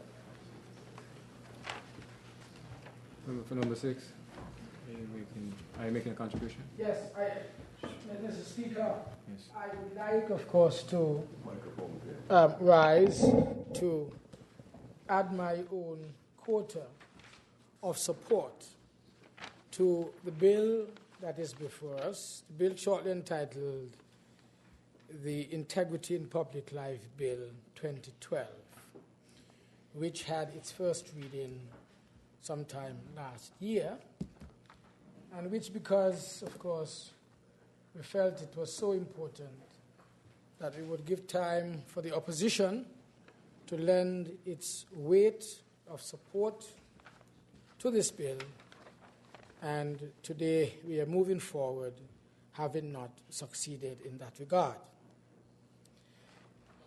The bill really speaks to what this government stands for. It goes to the heart of accountability and to the heart of transparency in government. But what is beautiful about it, Mr. Speaker,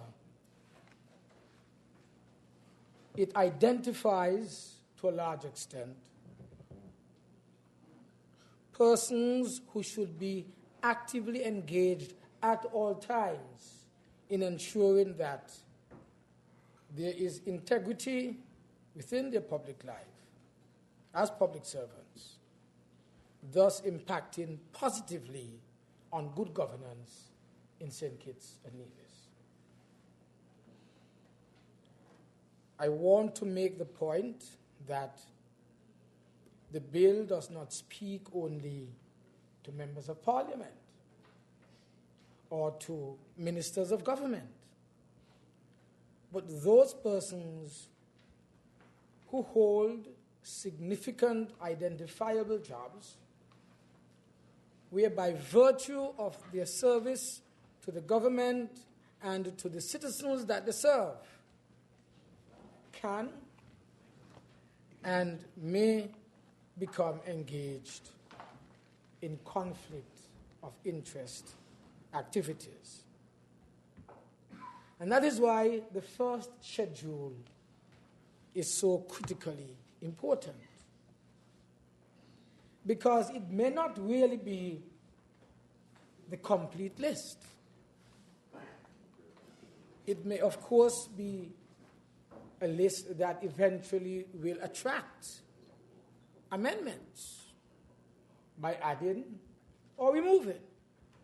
But the fact is that we are starting at a place and position where we believe that it puts us on the right track to achieve good governance, accountability, and transparency among persons who are in service of the government of St. Kitts-Nevis. We speak of members of the National Assembly. We speak of ministers of government. We speak of the Speaker of the National Assembly, the heads of diplomatic missions of St. Kitts-Nevis that have been accredited to any country or any international organization. It speaks to the Commissioner of Police, the Superintendent of Prisons, the head of the Armed Forces. It speaks to parliamentary secretaries, permanent secretaries, assistant secretaries, heads of department in government ministries, Solicitor General and legal officers employed in the public service above the level of grade K40, chairpersons and board members of statutory bodies, directors and managers of majority state-owned or controlled banks or other financial institutions or companies, the director of audit, the chairpersons and executive members of political parties. Mr. Speaker, at one time, there was a reflection that in situations where you have public companies,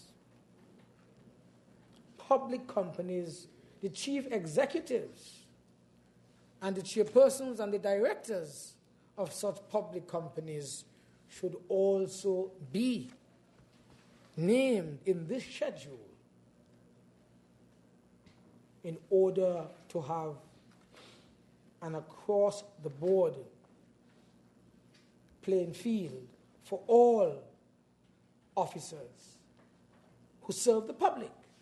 Because if you're a company that solicited the public's money and you have to from time to time give an account of how that money is being spent, by law you have an obligation to subscribe your own behavior within the confines of the walls of this integrity and public life bill. Of course, I believe that my learned friends who have been responsible for putting this together may not have seen it fit, but at one time the public was demanding that the chief executives of public companies, public-private companies, publicly traded companies, that's it, that they too should be included. But suffice it to say, that may come, of course, at some other time. Mr. Speaker, I don't want to say much more about this, because I believe it has been a long day. We have still significant work to do before we can adjourn. And with those few words, let it be known that I support fully this bill that has been brought to this Parliament, shortly known as Integrity in Public Life Bill 2012, with a short title as Integrity in Public Life Bill 2012. May it please you, Mr. Speaker.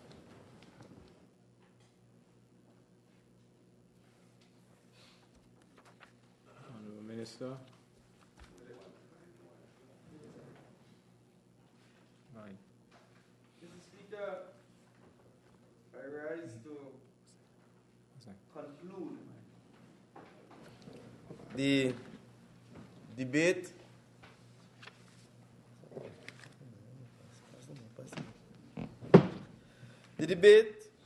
on the bill shortly entitled the Integrity in Public Life Bill 2012. Mr. Speaker, this bill, as it is indicated in its short title,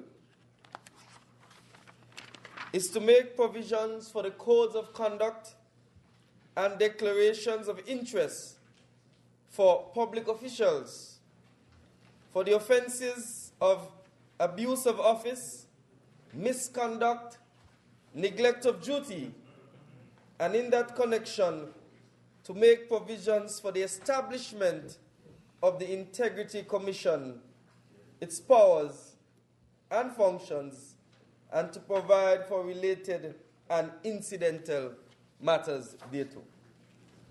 Mr. Speaker, you would have heard a very full and lengthy debate on the provisions of this piece of legislation. Clearly, Mr. Speaker, this bill is in fact a work in progress. It is not intended to be perfect legislation. But, Mr. Speaker, as they say, we must not let perfection be the enemy of the good. And there are certain good elements, good provisions contained in this piece of legislation, Mr. Speaker. Anything that is designed to promote uprightness, soundness, honesty, and integrity in government must be supported and must be welcomed, Mr. Speaker.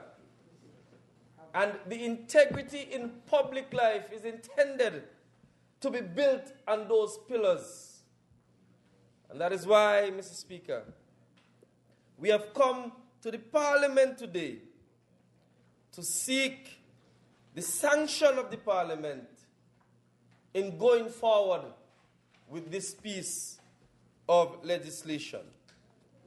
Mr. Speaker, the government, in its program, in terms of its legislative agenda, had indicated a long time ago that integrity in public life legislation would be coming to the Parliament. Some people who are more hurry, and they say, hurry man, eat your corn, Mr. Speaker, but they're not even here today, Mr. Speaker, to come to support the legislation. Every time you hear them talking on the radio, they say they want integrity in public life. Everything integrity in public life, Mr. Speaker. And when the opportunity is given to them to come and debate and to add their collective voices and wisdom to the legislation, where is the opposition today, Mr. Speaker?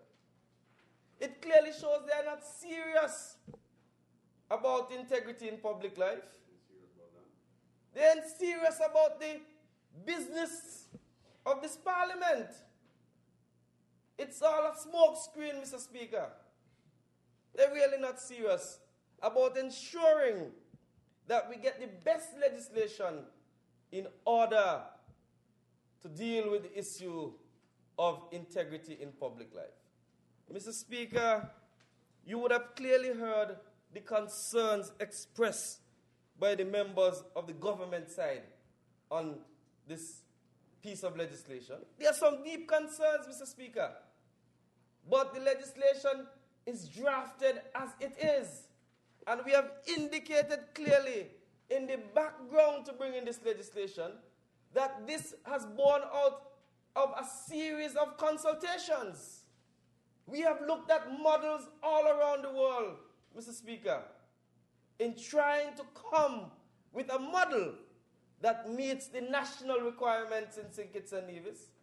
Of course, Mr. Speaker, in its implementation initially, it will create some difficulties for some people, because some people will have to get accustomed to how this legislation will be implemented when it is in fact operationalized, Mr. Speaker.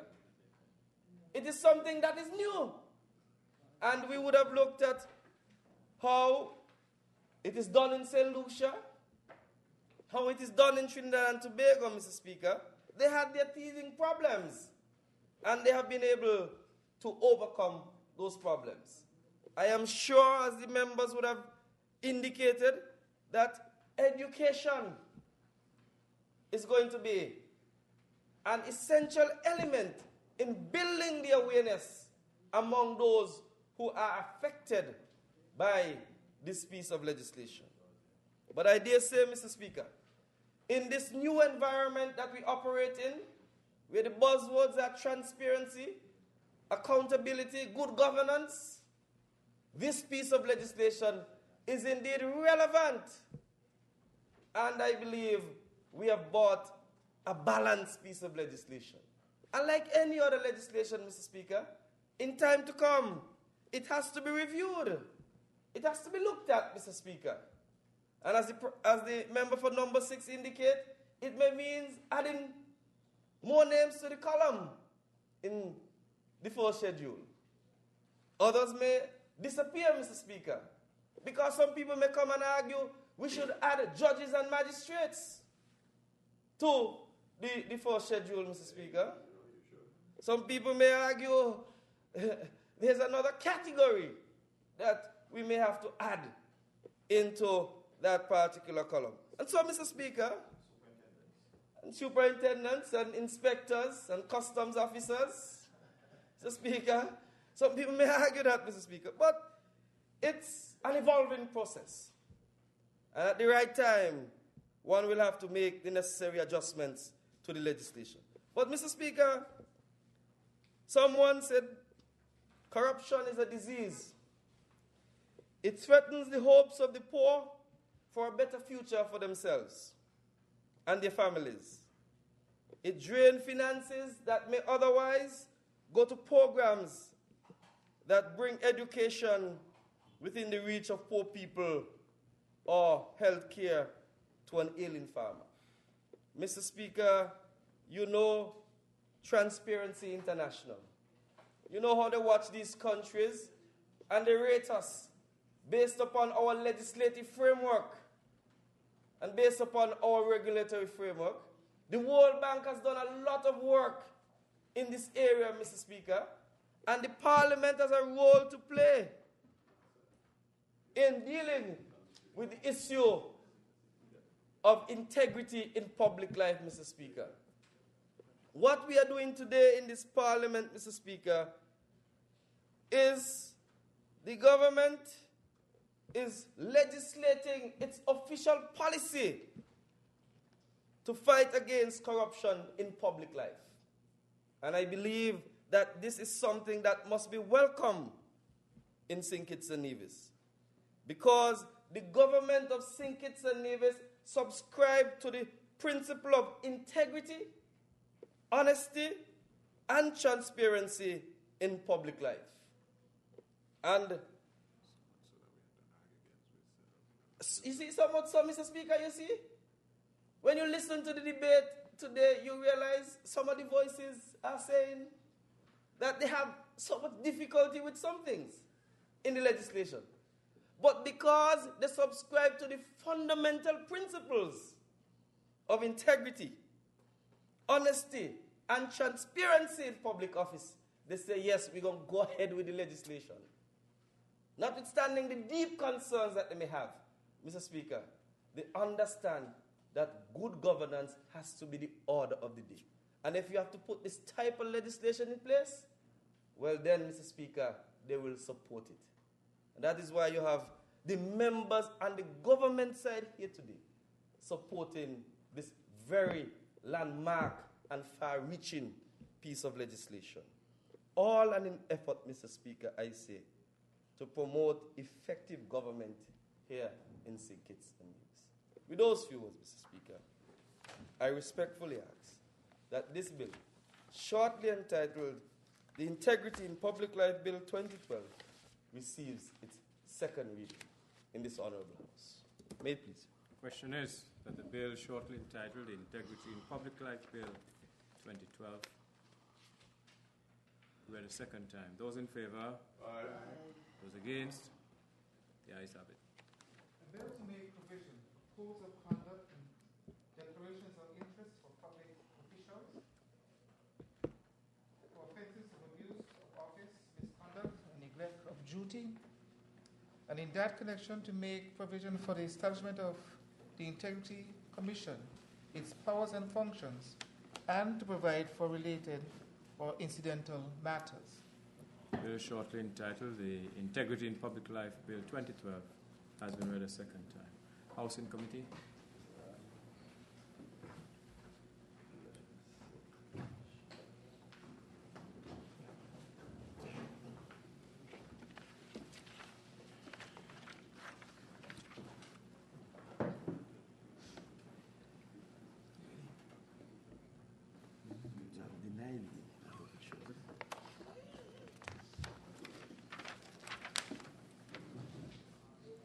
Clauses 2 to 5. Clauses 2 to 5. No amendment. Question is clauses 2 to 5 stand part of the bill. Those in favour? Aye. Those against? The ayes have it. Clause 6. Clause 6. Amendment to delete the word this, which appears in the second line thereof. Question is clause 6 as amended stands part of the bill. Those in favour? Aye. Those against? The ayes have it. Clauses 7 and 8. No amendment. Question is clauses 7 and 8 stand part of the bill. Those in favour? Aye. Those against? The ayes have it. Clause 9. Clause 9, an amendment to replace the word section 15, which appear in the third line thereof, with the word section 8, subsection 1. Question is clause 9 as amended stands part of the bill. Those in favour? Aye. Those against? The ayes have it. Clause 10. In clause 10, an amendment to replace the word section 19, subsection 1, which appear in the second line of the subsection 1 thereof, with the word section 5. B, in subsection B, to replace the word as, which appears in the third line of subsection 1 thereof, with the word at, and the words section 19, subsection 1, which appear in the third line of the subsection 4 thereof, with the word section 2.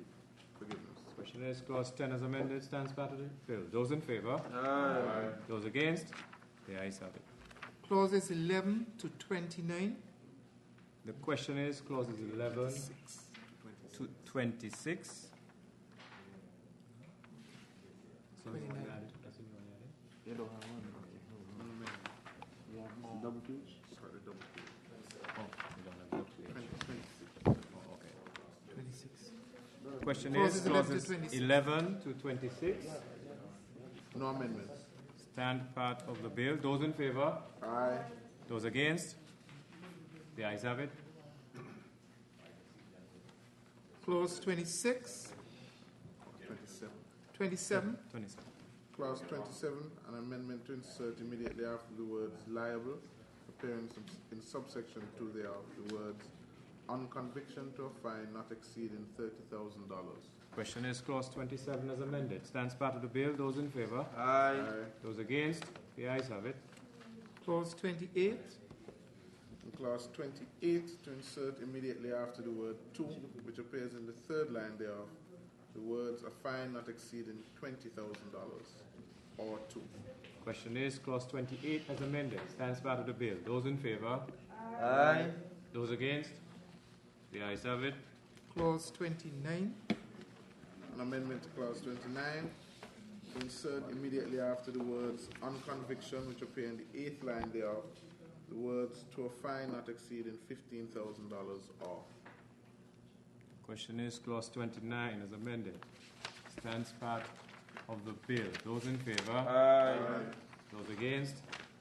The ayes have it. Clause 30.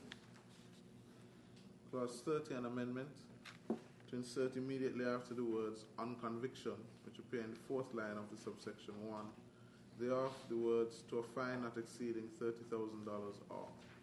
B. B. Replace the words ordered than, which appear in the second line of the subsection 3B thereof, with the words order that. Question is clause 30 as amended. Stands part of the bill. Those in favour? Aye. Those against? The ayes have it. Clauses 31, 37. Question is clauses 31 to 37 stand part of the bill. Those in favour? Aye. Those against? The ayes have it. Clause 38. An amendment to clause 38 to replace the word section 28 with the word sections 23. Question is clause 38 as amended stands part of the bill. Those in favour? Aye. Those against? The ayes have it. Clauses 39 to 43. No amendment. Question is clauses 39 to 43 stand part of the bill. Those in favour? Aye. Those against? The ayes have it. The schedules. The first schedule to the bill, insert the following new item 15. Declared candidates for political parties. Question is schedule as amended stands part of the bill. Those in favour? Aye. Those against? The ayes have it. The enacting clause. Question is the enacting clause stands part of the bill. Those in favour? Aye. Those against? The ayes have it. The title. Question is the title stands part of the bill. Those in favour? Aye. Those against? The ayes have it. House resumes.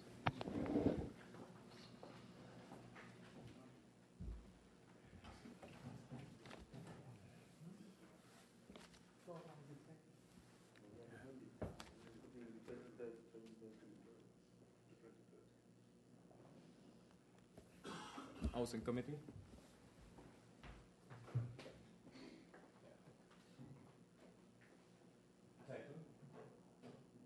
To replace in the title 2012 with 2013, and in the short title to replace short title with the word short title and commencement. Question is the title is amended. Stands part of the bill. Those in favour? Aye. Those against? The ayes have it. House resumes.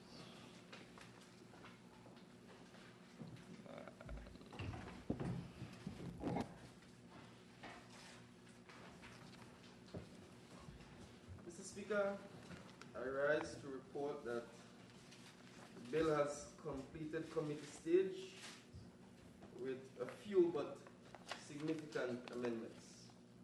And so I respectfully ask with your leave that the bill shortly entitled the Integrity in Public Life Bill 2013 be read a third time and passed in the body of laws of St. Christopher and Nevis. Speaker, I rise to second that motion. Question is that the bill shortly entitled the Integrity in Public Life Bill 2013 be read a third time and passed. Those in favour? Aye. Those against? The ayes have it.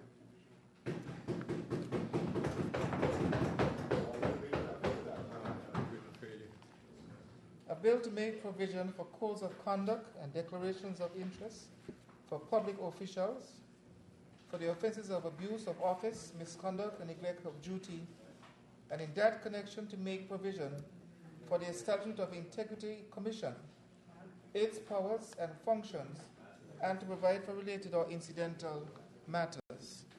The bill shortly entitled. Senator? I'm excited. I recognize that. Not just excited, premature. The Integrity in Public Life Bill, the Integrity in Public Life Bill 2013 has been read a third time and passed. Now you can. That's the end of official business, except debates. Right, official debates. Yeah. Motions? Yes. Mr. Speaker, permit me at this time to rise and for the specific intention of bringing the resolution for the approval of a draft proclamation that is being laid before the National Assembly today under Section 3 of our subsection 3 of our Constitution. Actually, it is Section 50, subsection 3 of our Constitution. Mr. Speaker, you may ask, why are we where we are today? And you may further ask, in fact, where are we today? We are at the point of completing the exercise of the realignment of the boundaries for St. Christopher on one hand and the constituency boundaries for Nevis on the other hand. And we are doing so, Mr. Speaker, because we believe that the Parliament has an awesome responsibility to, as quickly as possible, complete the exercise of the realignment of constituency boundaries. Mr. Speaker, it has been a long road to travel in this regard. Because one would recall, Mr. Speaker, that it was not until the last time being 1989, 88, that we would have had the opportunity for the realignment of the boundaries of St. Christopher and Nevis. I believe that under the new constitution, the government of the day revisited the boundaries back in 83,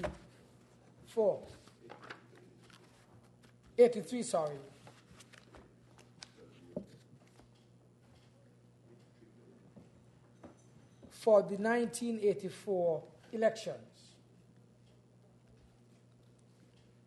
And you would recall, Mr. Speaker, that back in 2009, in anticipation of the elections in 2010, the Boundaries Commission, having completed its work, had prepared a report which was laid in the Parliament, but which, however, did not have the accompanying proclamation, and so the boundaries were not really realigned for the elections of 2010. Tonight, Mr. Speaker, I also wish to report that the Constituency Boundaries Commission, which had been empaneled as early as May and August of last year, has completed its work after a very thorough, detailed piece of work that saw the participation of all members of the Commission. Member for Constituency St. Christopher 1. The member for St. Christopher 2. The member for St. Christopher 10. Nevis 10, sorry. And the Honorable Senator of the opposition side. And of course the chairman of the Commission, having been appointed by His Excellency the Governor General in his own deliberate judgment after consultation, did have Mr. Peter Jenkins appointed as chairman of this commission. I want to publicly thank not only the members of the commission, but also to thank those public servants who came forward and provided supporting technical information from which the Commission, in its own deliberations, was able to create a report, Mr. Speaker, that has been duly signed since Thursday of last week, and having been sent to His Excellency the Governor General several days ago, has now, Mr. Speaker, been converted into a draft proclamation which is accompanying the resolution that I am presenting to this Parliament for the Parliament support in the realignment of our constituency boundaries. I also want to thank the Secretary who provided very supporting, responsible roles.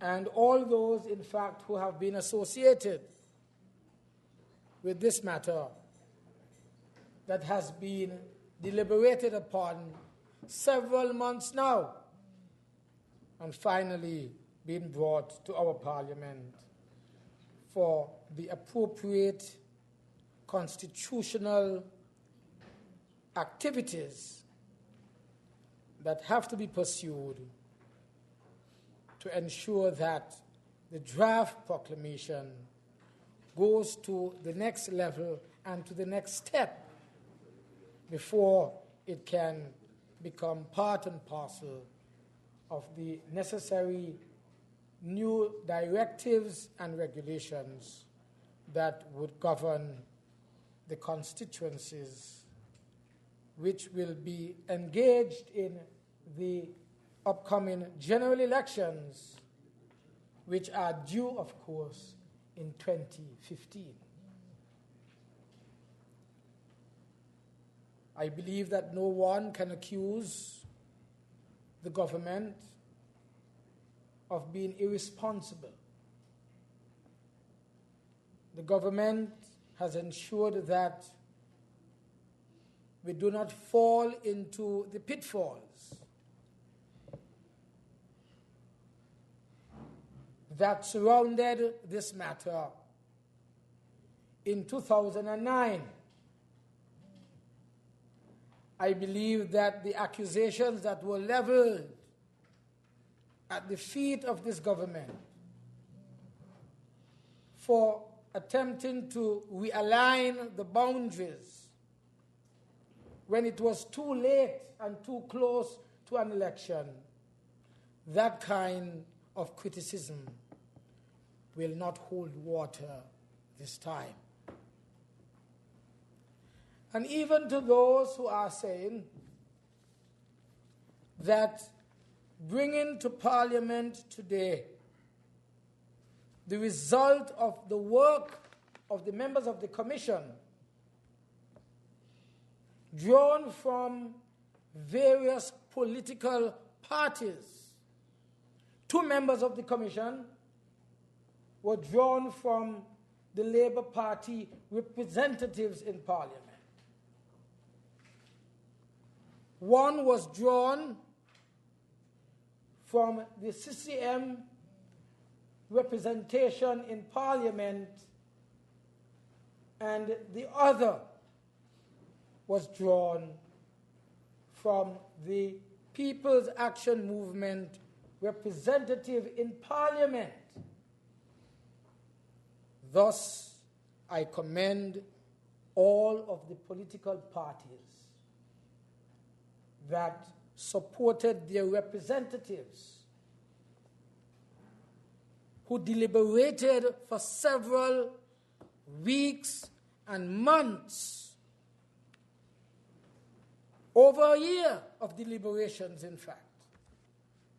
I want to commend the political parties, those on the government side and those on the opposition side, for their full, intense participation in the deliberations that produced a report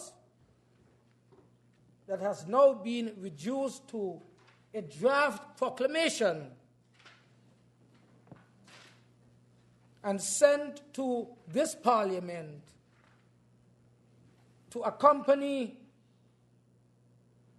the resolution that is before us, being tabled by yours truly, the Prime Minister of St. Kitts-Nevis, having thus followed the exact constitutional path that has been outlined for us to follow in the realignment of the boundaries, the constituency boundaries for St. Kitts and for Nevis. Mr. Speaker, it is a document that will go down in the archives of our country, impacting positively on our historical and political development. And so, because of the important and historic nature of this resolution, I would like you, Mr. Speaker, to give me the permission to read it into the records of this House, so that there can be no mistake whatsoever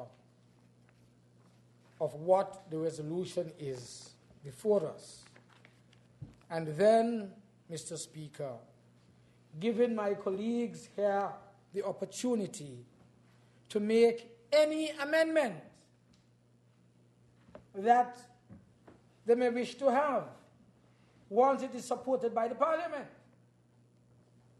and thus perfect this draft resolution, this draft proclamation, so that it becomes important. Mr. Speaker, that is the essence of our democracy. We come here as the executive, having been directed by His Excellency so to do according to our Constitution. We bring it to parliamentarians who are not being spoon-fed, but who have the opportunity to make adjustments, amendments, and changes accordingly. And so, Mr. Speaker, with all of the talk that we've heard surrounding what the common man says is the changing of the boundaries, which is really the realigning of the boundaries, I wait patiently when I'm finished for my colleagues, especially on the opposite side, to suggest any change whatsoever that they may have. and allow ourselves the opportunity as matured, serious individuals representing the people's wishes and doing their work in Parliament to look at those suggestions that will come from the opposition side. And if, of course, they are supported by the Parliament, the necessary changes would be made. The proclamation draft, having been amended, would go through the constitutional motions as outlined in our Constitution. And then, of course, either the Parliament and then His Excellency the Governor-General would have the final proclamation that will become law. So I await the intervention of my colleagues on the other side. Mr. Speaker, what does it really say? It is a resolution, firstly, which I will read, and then the proclamation which accompanies it, the draft proclamation, that accompanies it, will also be read into the records. And the resolution goes like this: whereas it is provided by Section 50, subsection 6 of the Constitution of St. Christopher and Nevis, that if any draft proclamation laid before the National Assembly pursuant to the provisions of subsection 3 or subsection 5 of Section 50 of the Constitution is approved by a resolution of the National Assembly, the Prime Minister shall submit it to the Governor-General, who shall make a proclamation in terms of the draft, and that proclamation shall come into force upon the next dissolution of Parliament after it is made. And whereas a draft proclamation was laid before the National Assembly by the Prime Minister in accordance with the provisions of Section 50, subsection 3, on the 9th day of September 2013. And whereas the draft proclamation has been debated by the National Assembly, now be it resolved that this Honourable House approve the draft proclamation by resolution of this House. And it is expected to be approved today by the National Assembly. Mr. Speaker, I now, therefore, would like to give the opportunity to my colleagues to debate the draft proclamation, which really is the essence of the realignment of the boundaries for St. Christopher and for Nevis. Proclamation dated the 9th day of September 2013 to give effect to the recommendation of the Constituency Boundaries Commission in accordance with the provisions of Section 50 of the Constitution of St. Christopher and Nevis by the Governor-General of St. Christopher and Nevis, draft proclamation, Edmund Wickham Lawrence, Governor-General. Whereas it is provided by Section 50, subsection 1 of the Constitution of St. Christopher and Nevis that the Constituency Boundaries Commission shall, in accordance with the provisions of Section 50, review the number and boundaries of the constituencies into which St. Christopher and Nevis is divided, and submit to the Governor-General reports either A, showing the constituencies into which it recommends that St. Christopher and Nevis be divided in order to give effect to the rules set out in Schedule 2, or B, stating that in its opinion no alteration is required to the existing number or boundaries of constituencies in order to give effect to those rules. And whereas it is provided by Section 50, subsection 3 of the Constitution of St. Christopher and Nevis, that as soon as may be after the Commission has submitted a report under Section 50, subsection 1A of the Constitution, the Prime Minister shall lay before the National Assembly for its approval the draft of a proclamation by the Governor-General for giving effect, whether with or without modifications, to the recommendations contained in the report, and that draft proclamation may make provision for any matters that appear to the Prime Minister to be incidental to or consequential upon the other provisions of the draft.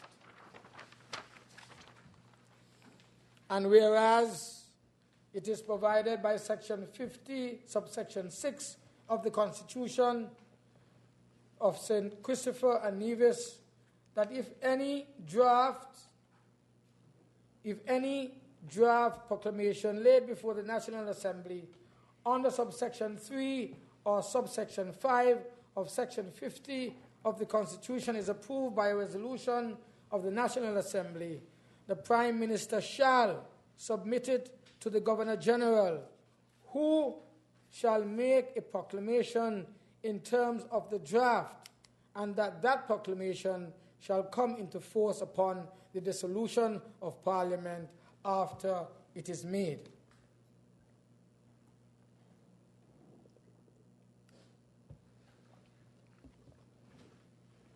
And whereas on the 5th day of September 2013, the Constituency's Boundaries Commission concluded its meetings and submitted its report to the Governor-General proposing alterations of the boundaries to the constituencies.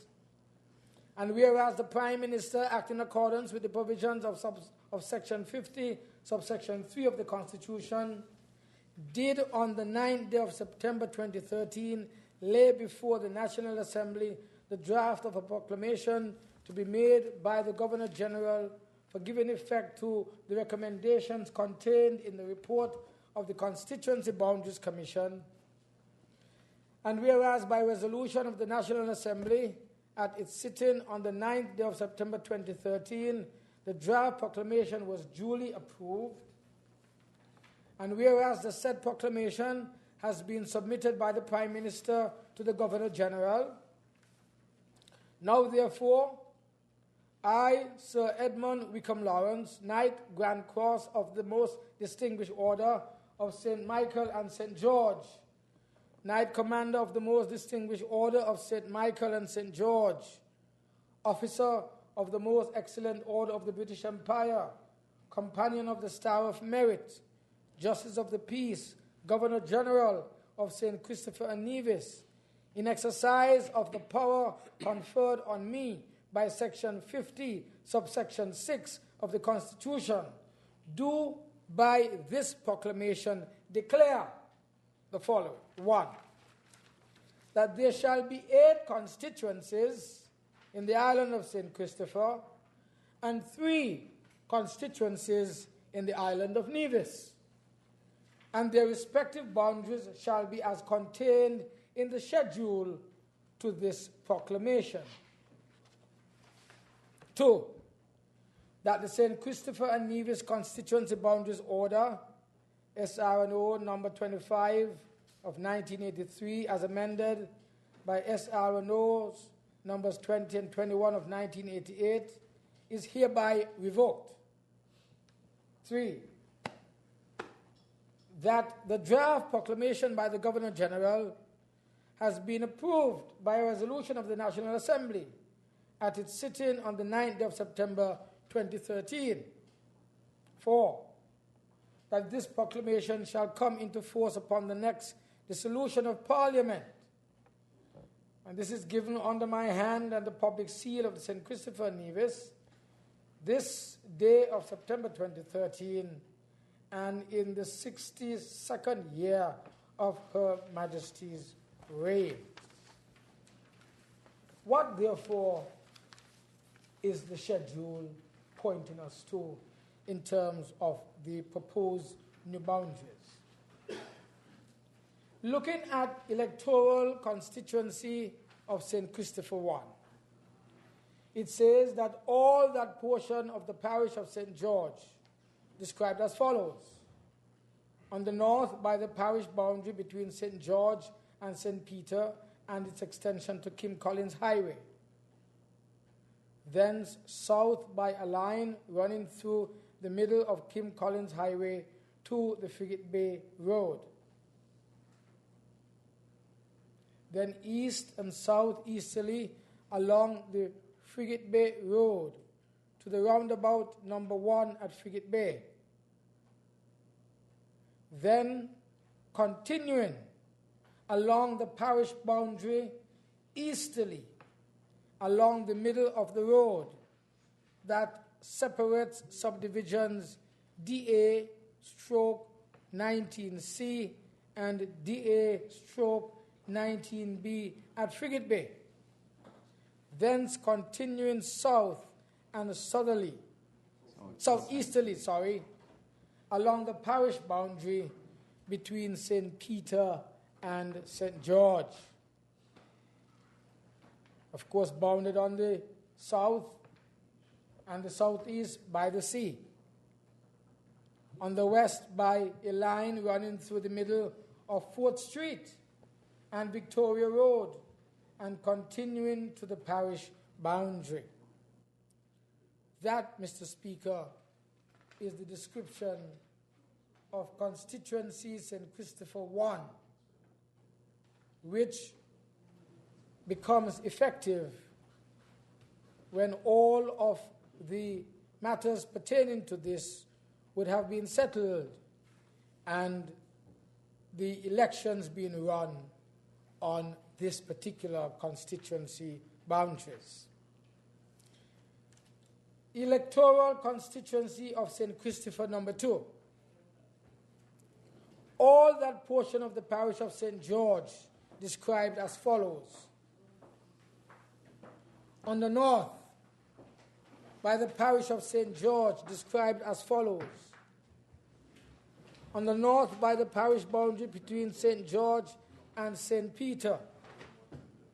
On the east, by a line running through the middle of 4th Street and Victoria Road, continuing north to the parish boundary. On the south, by sea.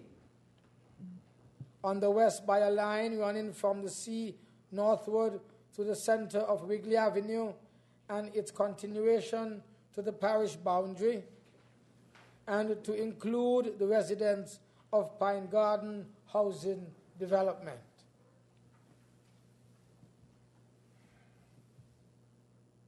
That is the extent of St. Christopher 2, Central Bastia. 3. Electoral constituency of St. Christopher 3. All that portion of the parish of St. George and St. Thomas described as follows. On the east, by a line running through the center of Wrigley Avenue and its continuation to the parish boundary, but it shall exclude all residents of Pine Garden Housing Development. On the north, westwards along the line between the parish of Trinity, Palmetto Point, and Christ Church, Dakota Town to Willet's Gut. Willet's Gut. Sounds like St. Paul's. On the west by Willet's Gut, in the parish of Trinity, Palmetto Point, and its continuation southwards to the sea. On the south by sea. That is the full extent of St. Christopher number 3. St. Christopher number 4, electoral constituency of St. Christopher 4. All that portion of the parish of St. Thomas and the parish of St. Anne described as follows. On the northeast, by the parish boundary between the parish of St. Thomas and the parishes of Christ Church and St. John Capistier. On the south, by a line running from the boundary between the parishes of St. Thomas and Christ Church, southwards along Willet's Gut and its continuation to the sea. On the southwest, by the sea. On the northwest by the extension of a line through the center of the road northwest of the Roman Catholic Church and the Charles E. Mills High School.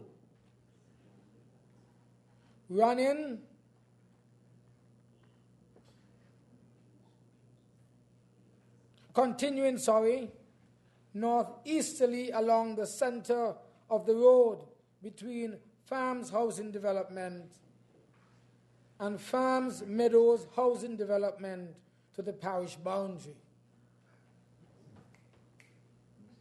That is the description of the proposed St. Christopher number 4. Electoral constituency of St. Christopher 5. All that portion of the parishes of St. Anne and St. Paul described as follows. On the southeast by the extension of a line through the center of the road, northwest of the Roman Catholic Church and the Charles E. Mills High School. From the sea, continuing northeasterly along the center of the road between Farms Housing Development and Farms Meadows Housing Development to the parish boundary. On the southwest, west, and north by the sea. On the east by the boundary between the parish of St. Paul and the parish of St. John. That is St. Christopher 5. St. Christopher 6, electoral constituency. All that portion of the parishes of St. John and Christ Church described as follows. On the west by the boundary between St. Paul and St. John, thence continuing to the parish boundary between the parish of St. John Capistaire and the parish of St. Thomas. On the north and northeast by the sea.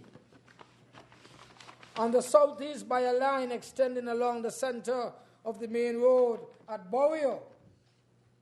From the sea, continuing southwesterly to the roundabout at the entrance to Molyneux Village, thence westerly and northwesterly along the Molyneux Main Road, continuing to Stone Haven Village, to Christchurch, thence northwesterly in a straight line to Baker's Gut.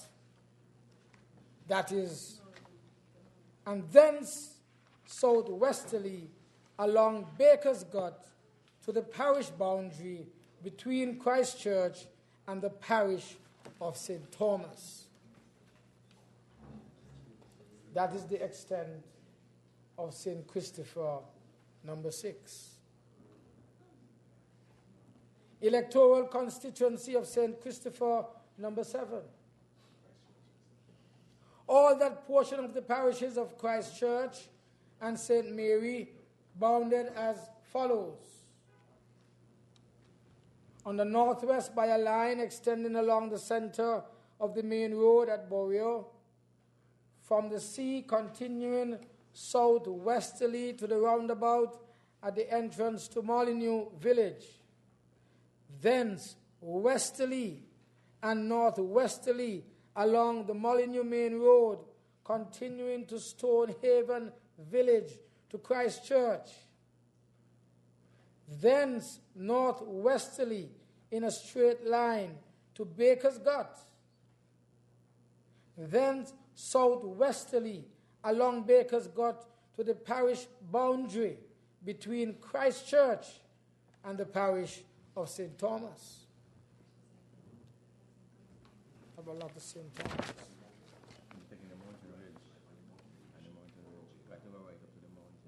On the northeast by the sea, from mountain to sea. On the south by the parish boundary between St. Peter and St. Mary. On the southwest by the parish boundaries of St. Thomas, Trinity, and St. George. This is the description of electoral constituency of St. Christopher 7.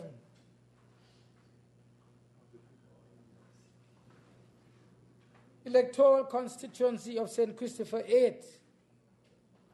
All that portion of the parishes of St. Peter and St. George described as follows.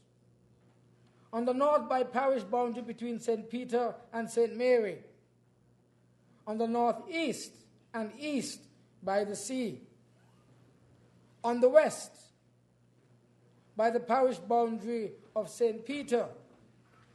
On the south by the parish boundary between St. George and St. Peter and its extension to Kim Collins Highway, thence south by a line running through the middle of Kim Collins Highway to the Frigate Bay Road, then east and southeasterly along the Frigate Bay Road to the roundabout number 1 at the Frigate Bay, then continuing along the parish boundary easterly along the middle of the road that separates subdivisions DA/19C and DA/19B at Frigate Bay, thence continuing south and southeasterly along the parish boundary between St. Peter and St. George.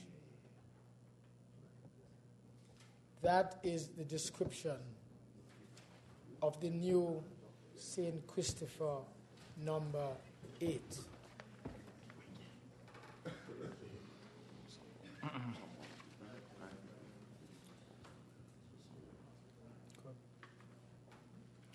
Electoral constituency of Nevis 9.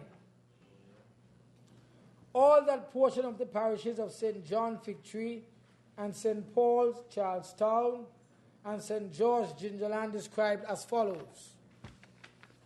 Bounded on the northwest by the parish boundary between the parish of St. Thomas Lowland and the parish of St. Paul Charlestown.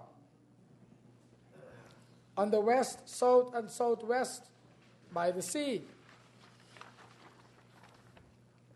On the east by a line running from the Nevis Peak southwesterly to the road west of Church Ground, thence to the Island Main Road, thence westerly along the center of the Island Main Road to the junction with the road of Earthly Libert's house, then southwards to the Mount Pelier Hotel, continuing southwards on the west side of Mount Pelier property and east of Brown Hill Estate and Pembroke Estate, all the way through Cox Heath to the sea.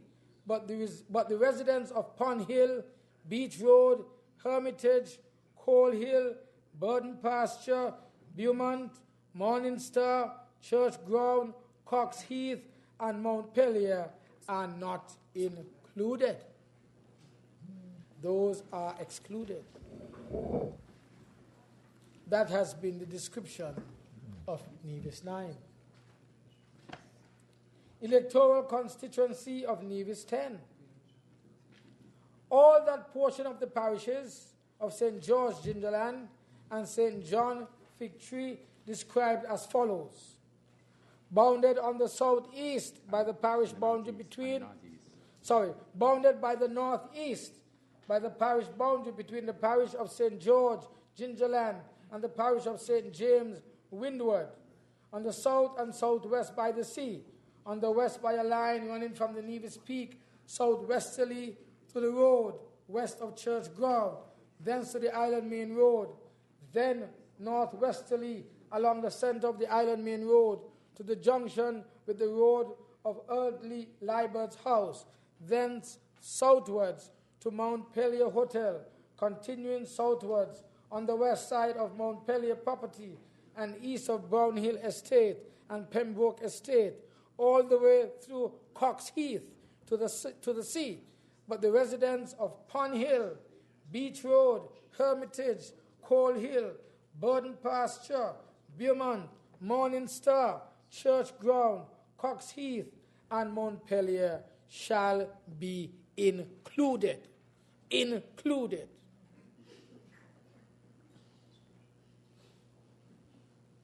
Electoral constituency of Nevis 11. All that portion of the parishes of St. James, Windward, and St. Thomas, Lowland, described as follows. The parishes of St. James, Windward, and St. Thomas, Lowland.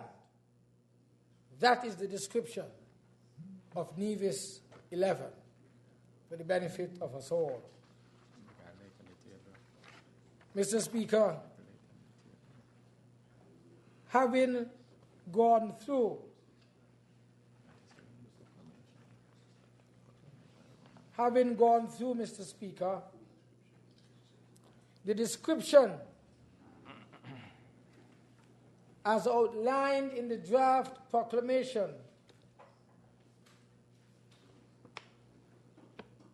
directed to be brought to this Parliament by His Excellency Sir Edmund Wickham Lawrence, our Governor General, it is now my privilege and honor and pleasure to lay this draft proclamation and any other supporting document that may be required on the table of this honorable House. And may it please you, Mr. Speaker, that I will take my seat and wait for the members of the opposition to give me any request during the debate of this draft proclamation that the Parliament may further consider so that amendments can be made before it is perfected, and would leave this Parliament and return to His Excellency the Governor General for the proclamation to be recreated, and thus proclaiming the changes in the boundaries to be effected when the Parliament is dissolved for the next election. And as I said, the next election is 2015. May it please you, Mr. Speaker.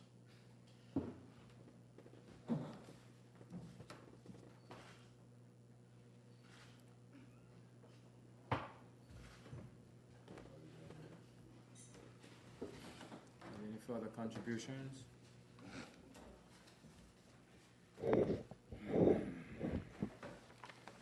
I rise to make a contribution to the resolution. Mr. Speaker, chronologically, the Boundaries Commission was appointed by His Excellency the Governor General on the 1st of August 2012 in accordance with Section 49 of the Constitution of St. Christopher and Nevis, the chairman having been appointed in May of 2012. Mr. Speaker, the commission comprised of R.A. Peter Jenkins as the chair, 2 members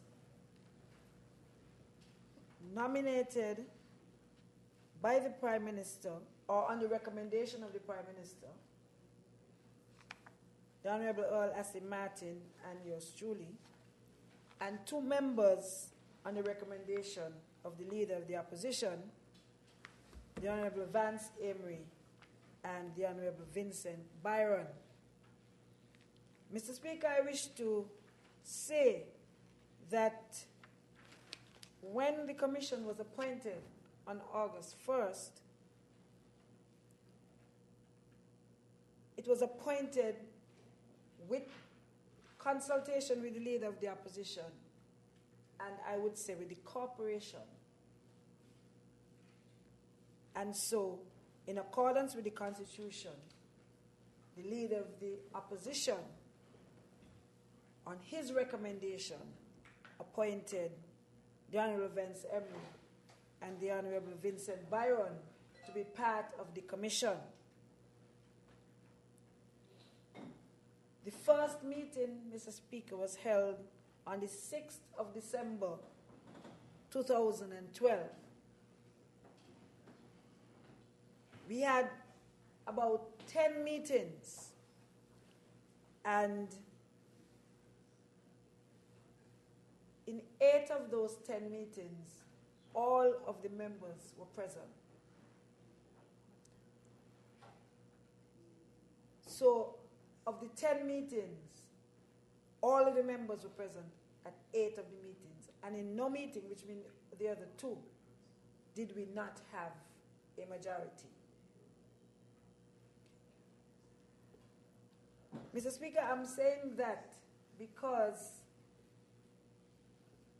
coming towards the end, we begin to hear, Mr. Speaker, all sorts of things about whether or not Mr. Jenkins was the person to be the chair, and all sorts of accusations and other things being leveled.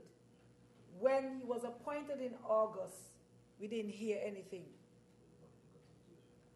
If people were really serious about having any reservations or objections, I believe that when he was appointed was the time for us to hear them, not at the end, because that in the end sounds like a red herring.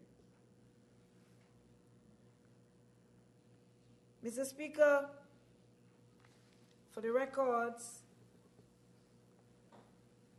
the Boundaries Commission, in accordance with Section 50, subsection 1 of the Constitution,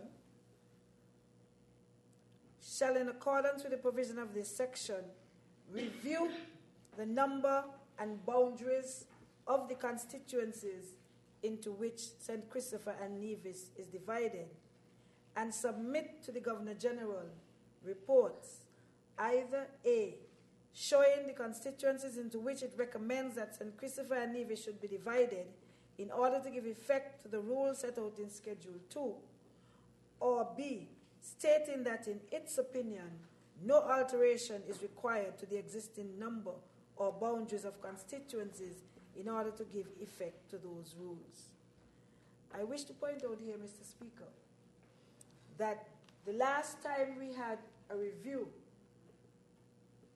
a successful review of the boundaries, was in 1988. That is 25 years ago. 25 years ago. Mr. Speaker, as you know, this government tried to review the boundaries in 2009, met with some legal challenges, and I believe the rest is history. So in 1983, there was a review of the boundaries by the People's Action Movement government for the 1984 elections. And in 1988, there was a review of the boundaries by the People's Action Movement government for the 1989 elections. The review carried out by this government in 2009, as I said, met legal challenges, and time in itself was not on our side. And you know that we fought the elections and won on the existing boundaries, the elections being held in January 2010. Schedule 2 that we referred to of the Constitution,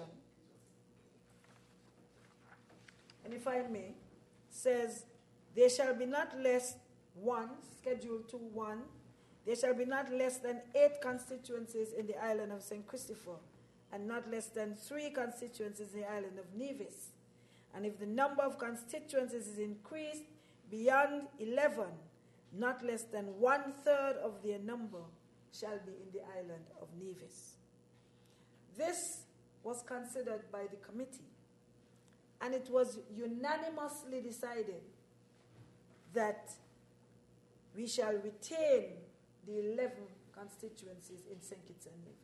Everybody agreed on that. That would take care of that one. 2, says, this is Schedule 2.2, all constituencies shall contain as nearly equal numbers of inhabitants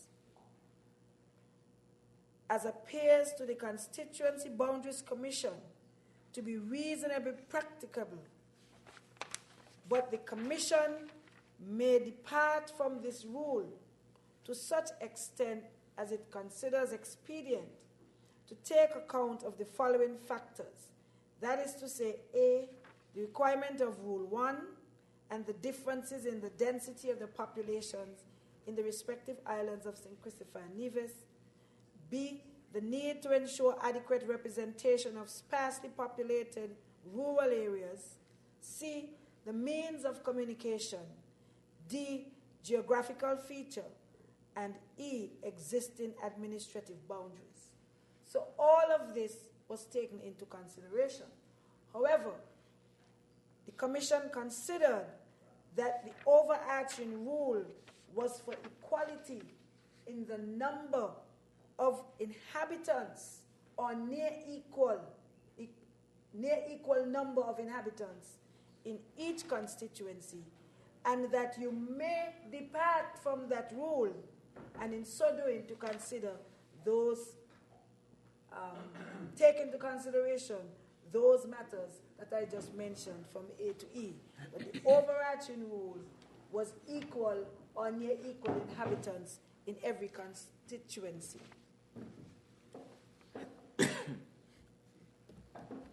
Mr. Speaker, we looked at the judgment,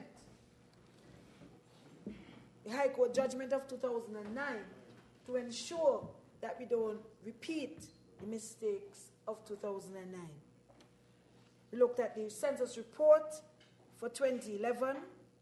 We also looked at previous reports of boundaries commissions. And we also, in accordance with Section 49, I think it is, yes, 49 subsection 3, where it says the Commission may regulate its own procedure and with the consent of the Prime Minister may confer powers and impose duties on any public officer, on any authority of the government for the purpose of the discharge of its functions. And so, at the very outset, we set out the rules by which we would be guided in this commission. And we decided, unlike previous times where there were no consultations, there were no consultations in 1983, there were no consultations in 1988. As a matter of fact, in 1983, the commission met for, I think it's 1 hour and 15 minutes. 1 hour, and it was finished with St. Kitts, and 15 minutes was finished with Nevis. No consultations. We decided to consult with all of the political parties and get from them proposals as to how they would like to see the boundaries realigned in St. Kitts and Nevis. And we decided that at the very outset. And so we set out to invite these proposals from the various political parties. We also decided to send to the Honorable Sam Kanda and the Honorable Timothy Harris separately, invite them individually to make proposals and recommendations to the Commission. We also decided at the outset that each member of the Commission would be able to make a submission as well. And then we'll consider all of these proposals to come up with the realignment.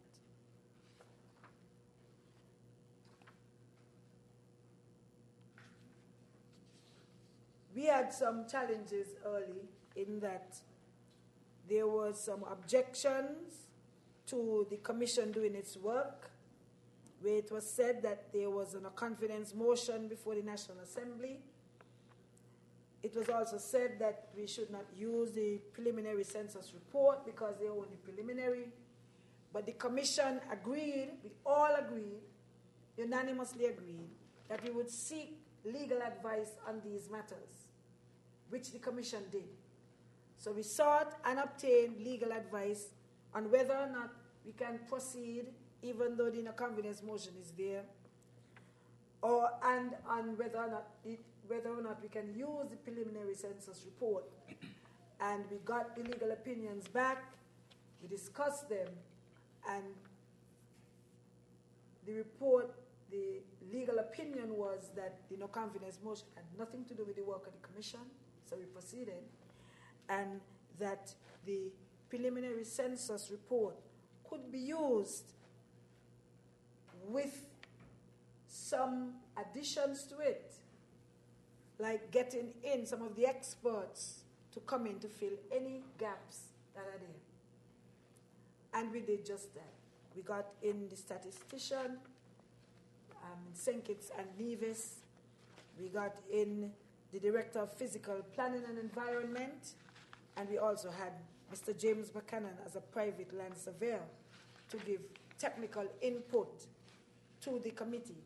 And these persons, the members of the Commission, were able to ask them questions to satisfy whatever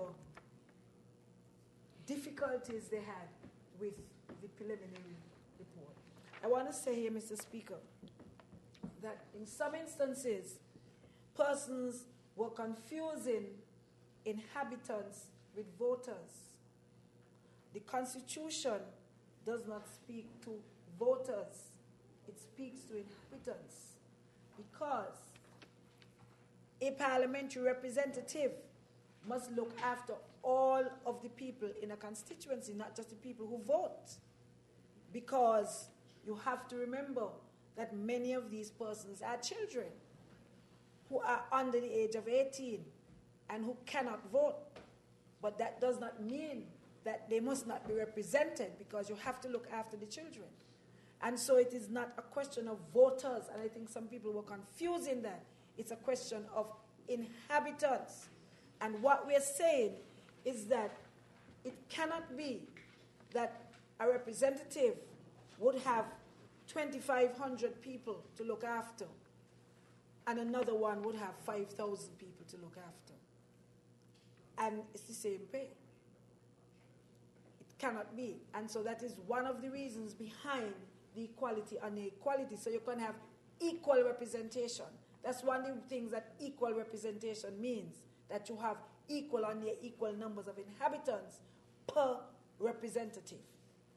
So that is a critical difference. So sometimes when you hear talk about, well, it's preliminary and it might change in the final report, that was asked. And the most it has changed in any previous final report is like 1% in terms of the numbers. But remember, even in that, as small as it is, and that is very small, that 1% does not mean 1% of voters. Because as I said, the constituency is not just about voters, it is inhabitants that we are looking at here. And I want to make that abundantly clear. And so we had, the Commission invited People's Action Movement, the National Integrity Party, the St. Kitts-Nevis Labour Party, the Concerned Citizens Movement, the Nevis Reformation Party, the Honorable Sam Conda, the Honorable Dr. Timothy Harris, all of these to make recommendations and proposals to the committee. Proposals were received from the National Integrity Party, the Concerned Citizens Movement, the Nevis Reformation Party, and the St. Kitts-Nevis Labour Party. You would see, Mr. Speaker, that no proposals were sent by the People's Action Movement, the Honorable Sam Conda, or the Honorable Timothy Harris. As a matter of fact, those two persons and that entity, they responded in letters that said practically the same thing. In some, they basically said that there is a confidence motion, apparently. There's a confidence motion before the Parliament, so in other words, they didn't think that the committee should be meeting. that they were opposed to the use of the census data because it was preliminary, and the Honorable Sam Kanda and the Honorable Timothy Harris both made an allegation that the chairman was unsuitable for the position of the chairman of the commission. And as I said earlier, this, they're saying, months after. The chairman was appointed in May 2011. May 2012, sorry. And they are now coming in, in 2013, months later, to question whether or not the chairman was suitable for that position after the fact.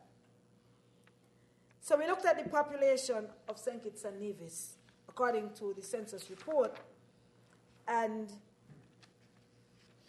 the total count was 46,398. This is the population, number of inhabitants, put it that way. On St. Kitts, there were 34,983, and on Nevis, 11,415. When you broke this down into constituencies, the numbers were as follows. Constituency 1, 5,022 inhabitants. Constituency 2, 4,549. Constituency 3, 4,491. Constituency 4, 2,968.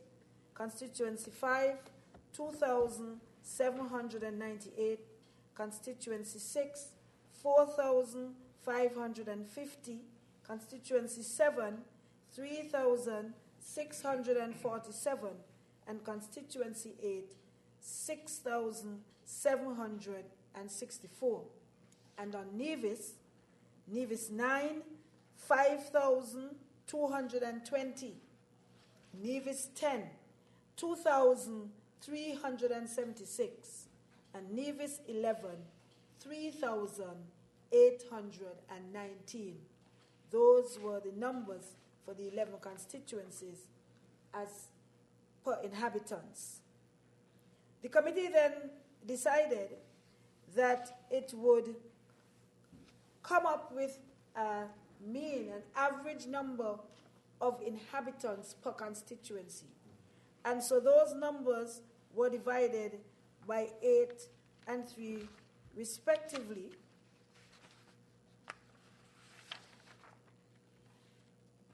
And the result of that was that the average number per constituency for St. Kitts should be 4,372, and Nevis 3,805. So bearing what I just said in mind with respect to the constituencies, you would see that, for example, constituency 1, 5,022, the average was 4,372. Constituency 8, 6,764, the average 4,372. Constituency 4, the average 4,372.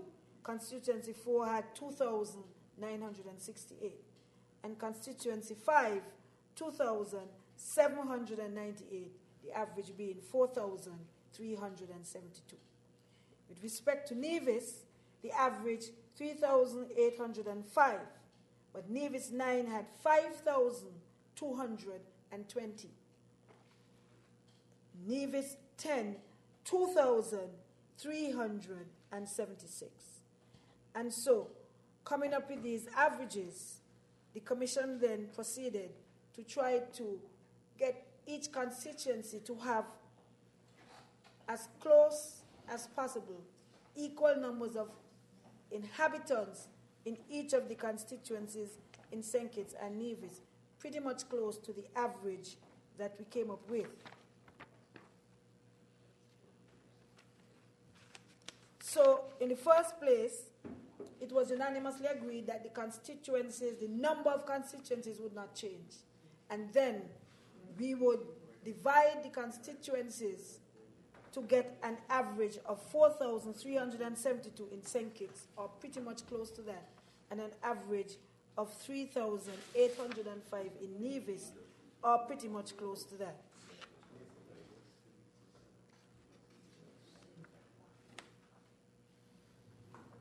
Recall that there were no recommendations from the People's Action Movement or the Honorable Sam Condor or the Honorable Timothy Harris.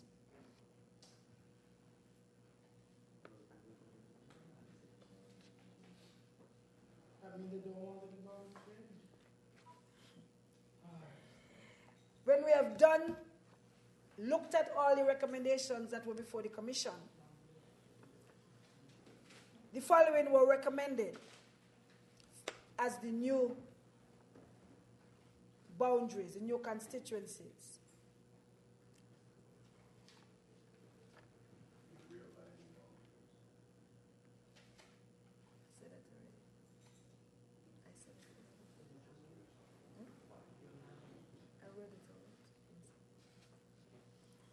Constituency 8, the parish of St. Peter's, including Stapleton, Milligan, Fountain, Cedar Grove, John England, Parry, Upper Monkey Hill, Lower Monkey Hill, New Road, Douglas's, Clico, Ambassador Shore, Connery, Needsmos, Canada, and North Frigate Bay. This gave a total of 4,335 inhabitants. Bearing in mind that the average we said was 4,372. So it's the closest. Constituency 7 would include the parish of St. Mary, which comprises of Keys, Keon, Atlas, and Lodge. The parish of St. Mary would be part of the parish of Christchurch, namely also would be included would be Phillips's, 50% of the inhabitants of Lodge got Boreal and Molyneux. In all, that would give you a total of 4,083 inhabitants. The constituency would end south of the Hospital Road in Molyneux. Constituency 6, this would be Lodgegut, Boreal, and Molyneux from Nicola Town, Christchurch, Mansion and Estridge, as well as the parish of St. John. And this would give you a total of 4,179 inhabitants for this constituency.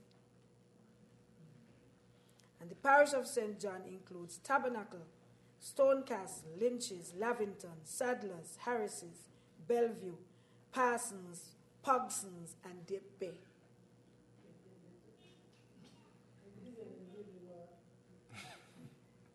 Constituency number 5, that would be the parish of St. Paul, which includes St. Paul's Village and Newton Ground.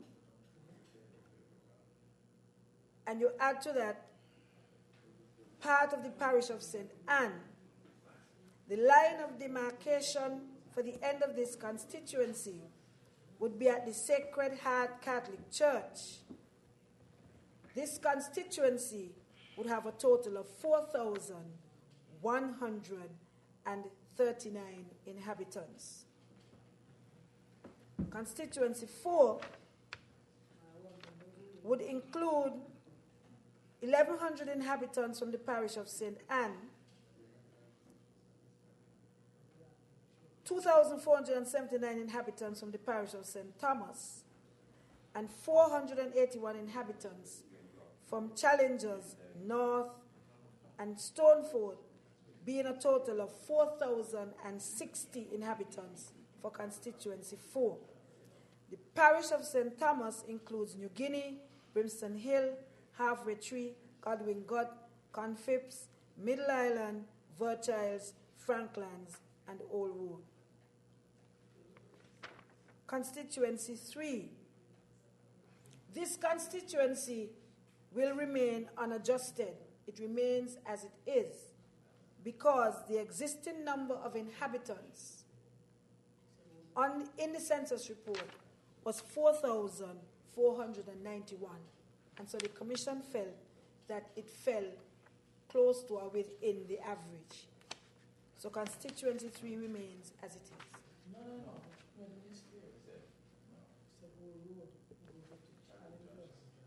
What goes up to challenge? No, all road for 4. Yeah, I said that already. I just said what the parish of St. Thomas includes. But I said it goes up to challenges. Constituency 2 also remains unadjusted, as the existing constituency 2 in the census had 4,549 inhabitants. Again, the number was pretty close to the average that we're looking for. Constituency 1 would remain practically unchanged, except for about 300 inhabitants from North Frigate Bay that is already, spoke before, I've added on to Constituency 8, that is it with the parish of St. Peter. Constituency 1, as you know, had over 5,000, and so that had to come down. And so Constituency 1 now has a total of 4,722 inhabitants when you remove the 300 inhabitants from North Frigate Bay that are with Constituency 8. Nevis 9, as you know, had some 5,000 inhabitants, and the average was 3,008 or thereabout.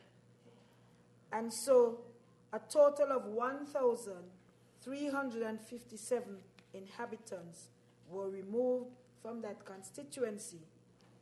These were from Pun Hill, Beach Road, Coal Hill, Burden Pasture, Morning Star, and Church Ground. That constituency now consists of 3,864 inhabitants. Constituency 10 would be the current constituency plus those 1,357 inhabitants from the areas I just called out. And so that constituency now has a total of 3,733 inhabitants. Constituency 11 remains as it is at present because that constituency in the census had 3,819 inhabitants. And so those were the recommendations of the commission going forward.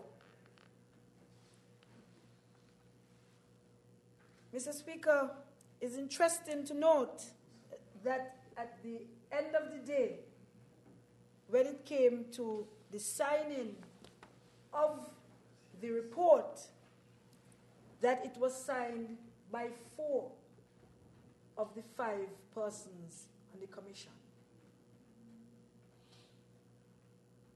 It was signed by the Honorable Earl Asim Martin, myself, the Honorable Vance Emery, and the chair. The Honorable Vincent Byron said he could not sign the report, but 4 of the 5 persons on the commission signed the report. And so it was very interesting for me when I heard today, Mr. Speaker, that some matters were filed in the court, and one of the applicants was the Honorable Mark Brantley, when the Honorable Vance Emery signed the report.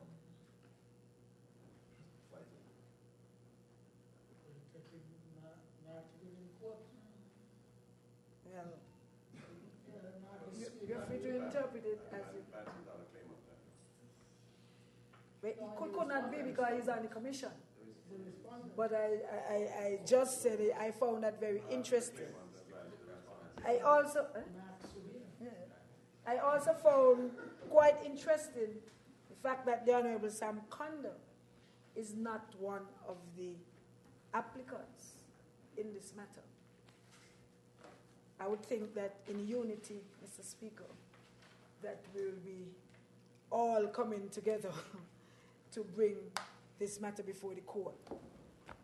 So from what I hear, because I haven't seen anything, I understand that there are 4 applicants in this matter: the Honorable Sean Richards, the Honorable Vance, the Honorable Mark Brantley, the Honorable Eugene Hamilton, and the Honorable Timothy Harris. So, Mr. Speaker, at the end of the day, the report was signed last Thursday, as I said, by 4 of the 5 persons. And I would want to extend commendations to the chair, who I thought did an excellent job, and to all of the members of the commission who were very active and engaging, whether in support or in opposition of certain proposals that were put forward during the time that we debated. Mr. Speaker, I just want to say that it's interesting that there are some people who are saying that there's no confidence motion out there. How could you be changing boundaries? As I said at the very beginning, and I'll say here at the end, we have to look at the chronology. The commission was set up on the 1st of August 2012. The first meeting was on the 6th of December 2012. When the commission was set up, when we had our first meeting, there was no confidence motion filed. So the commission and its work started months before any filing of no confidence motion. And so when you hear people speaking sometimes, you get the impression as though there was no confidence motion, and then somebody said, you know what, let's go and set up a boundaries commission. The boundaries commission was set up months before any no confidence motion was there. Not only that, when the commission was set up,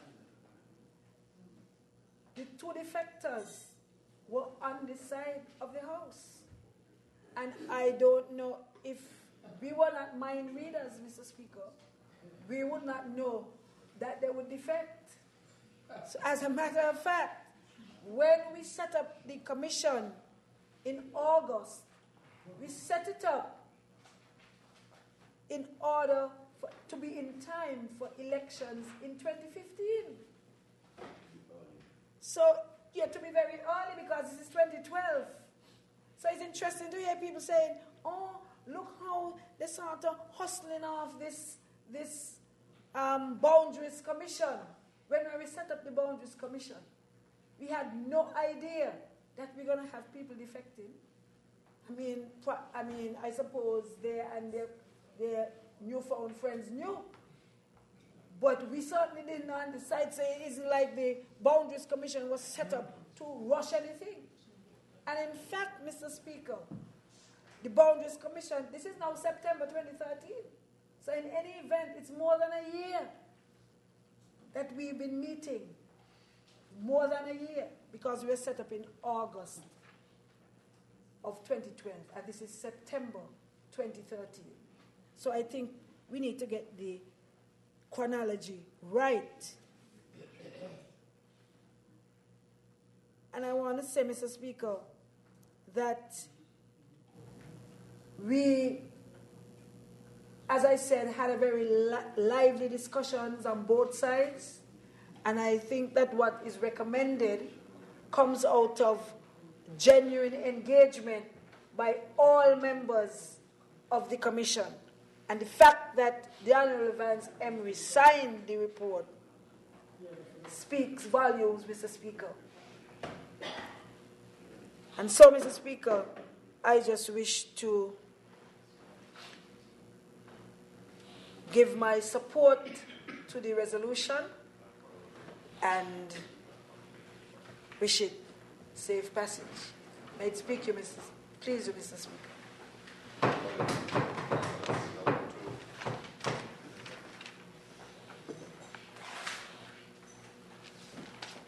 Speaker, sir, with your permission, I rise in support of this resolution before this Honorable House. But I can hardly add anything new to what the representative, my colleague in constituency number 2, would have said thus far. I just want for the record to indicate that I am in support of the resolution before this Honorable House and want to wish it its safe passage to this Honorable House. May it please you, Mr. Speaker.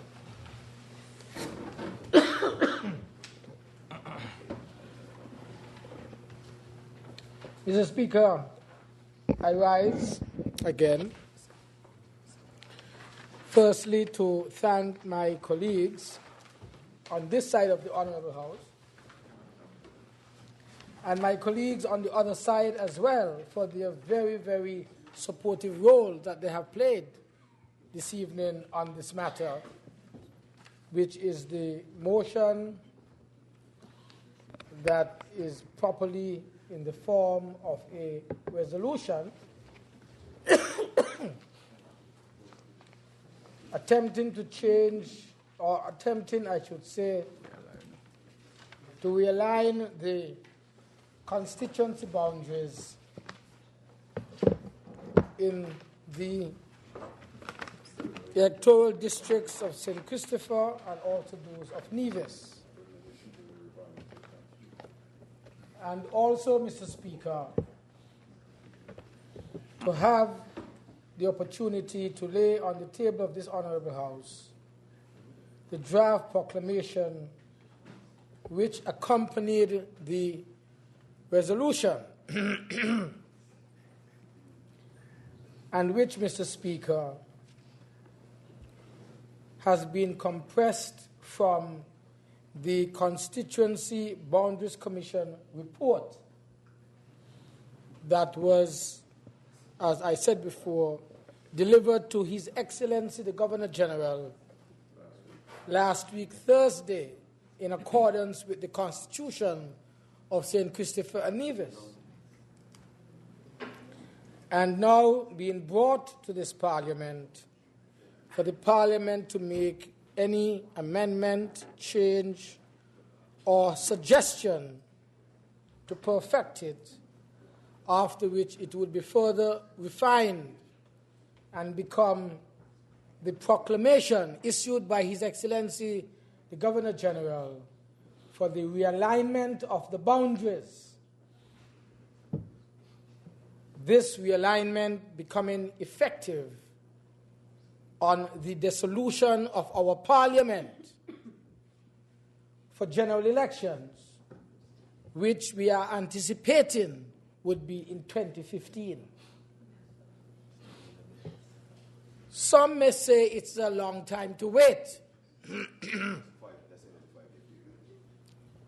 But this is really the extent of the 5-year period of each parliamentary term.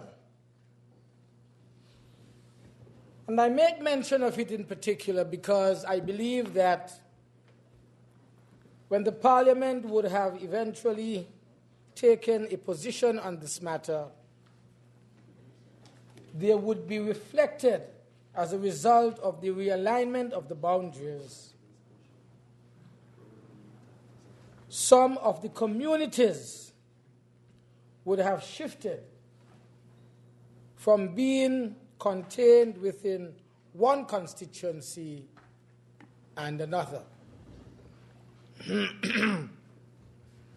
I don't think I need to repeat them, but the honorable member for St. Christopher II, who sat as a member of the commission a moment ago, outlined the various communities that may have changed in terms of their location within certain constituencies.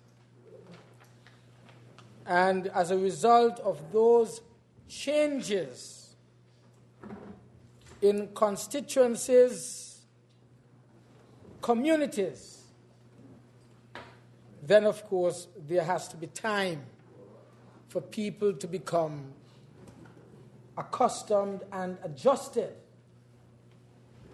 For example, constituency number 6, which I had the opportunity for all these years to represent in Parliament,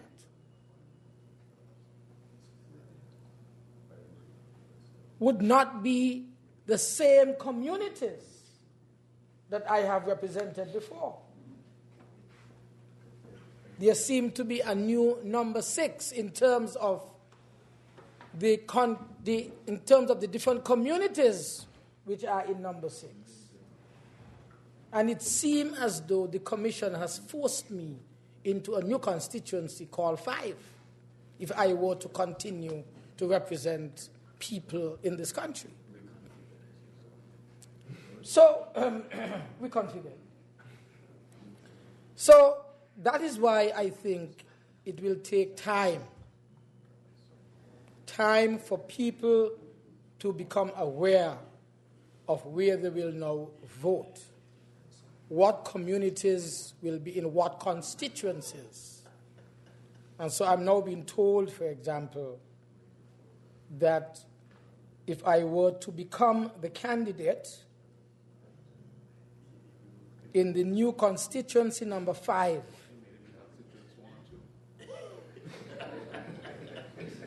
it will be representing the residents. Remember for number 6, you're not addressing. The colleague is telling you. Imagining that the leader of the opposition is over there. Well, I don't know if they're going to want me because things have changed, yes. I mean, sure, I think it's yours. No, not mine. Okay. Don't get too much into them things. No. Because, you see, we have to become accustomed to some of the changes that can come about. Mr. Speaker, this thing takes time.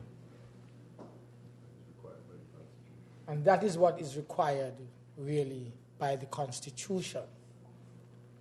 I like the idea, Mr. Speaker, of concentrating on the number of residents in each constituency, inhabitants in each constituency. Because really, each constituency should be appropriately represented in terms of the size of the number of inhabitants in each constituency. It would be unfair, and it has been for a long time.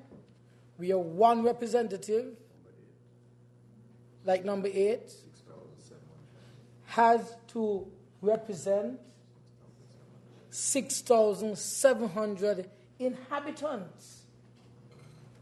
And then another small constituency. Number 5. No. Like number 5, for example, has a constituency representative in Parliament with only 2,007 inhabitants. I mean, whereas the representative in number 8 can scarcely find time to do the things he would like to do. That is why they're saying over there that he can't perform.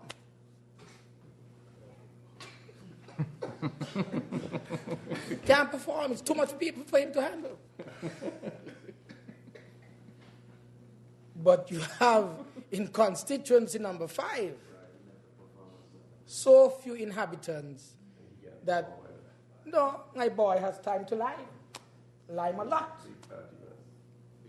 party every now and again, Lyman.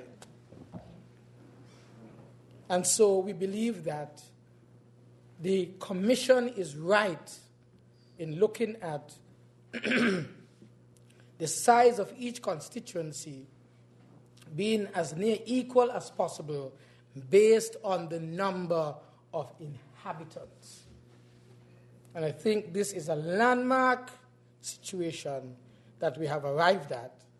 And I want to thank again my colleagues for lending support and for the silence, of course, on the other side, which means they support it, as we can now proceed and go to the next level of ensuring that there is proper, appropriate, and equitable representation of our inhabitants in the various constituencies in both St. Kitts and Nevis. May it please you, Mr. Speaker.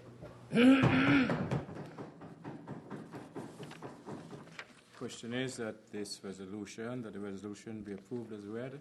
Those in favor? Aye. Those against? The ayes have it.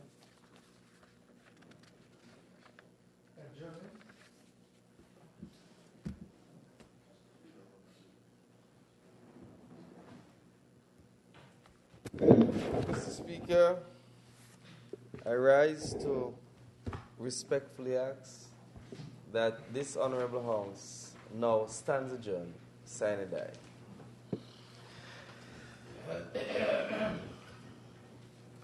Speaker rights to second the motion. See what's about it want to go? Say that again?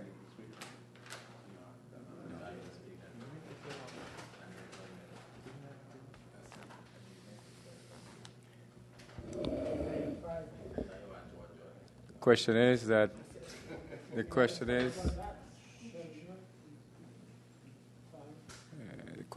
that this Honourable House stands adjourned, sine die. Those in favour? Aye. Those against? The ayes have it. This Honourable House stands adjourned, sine die.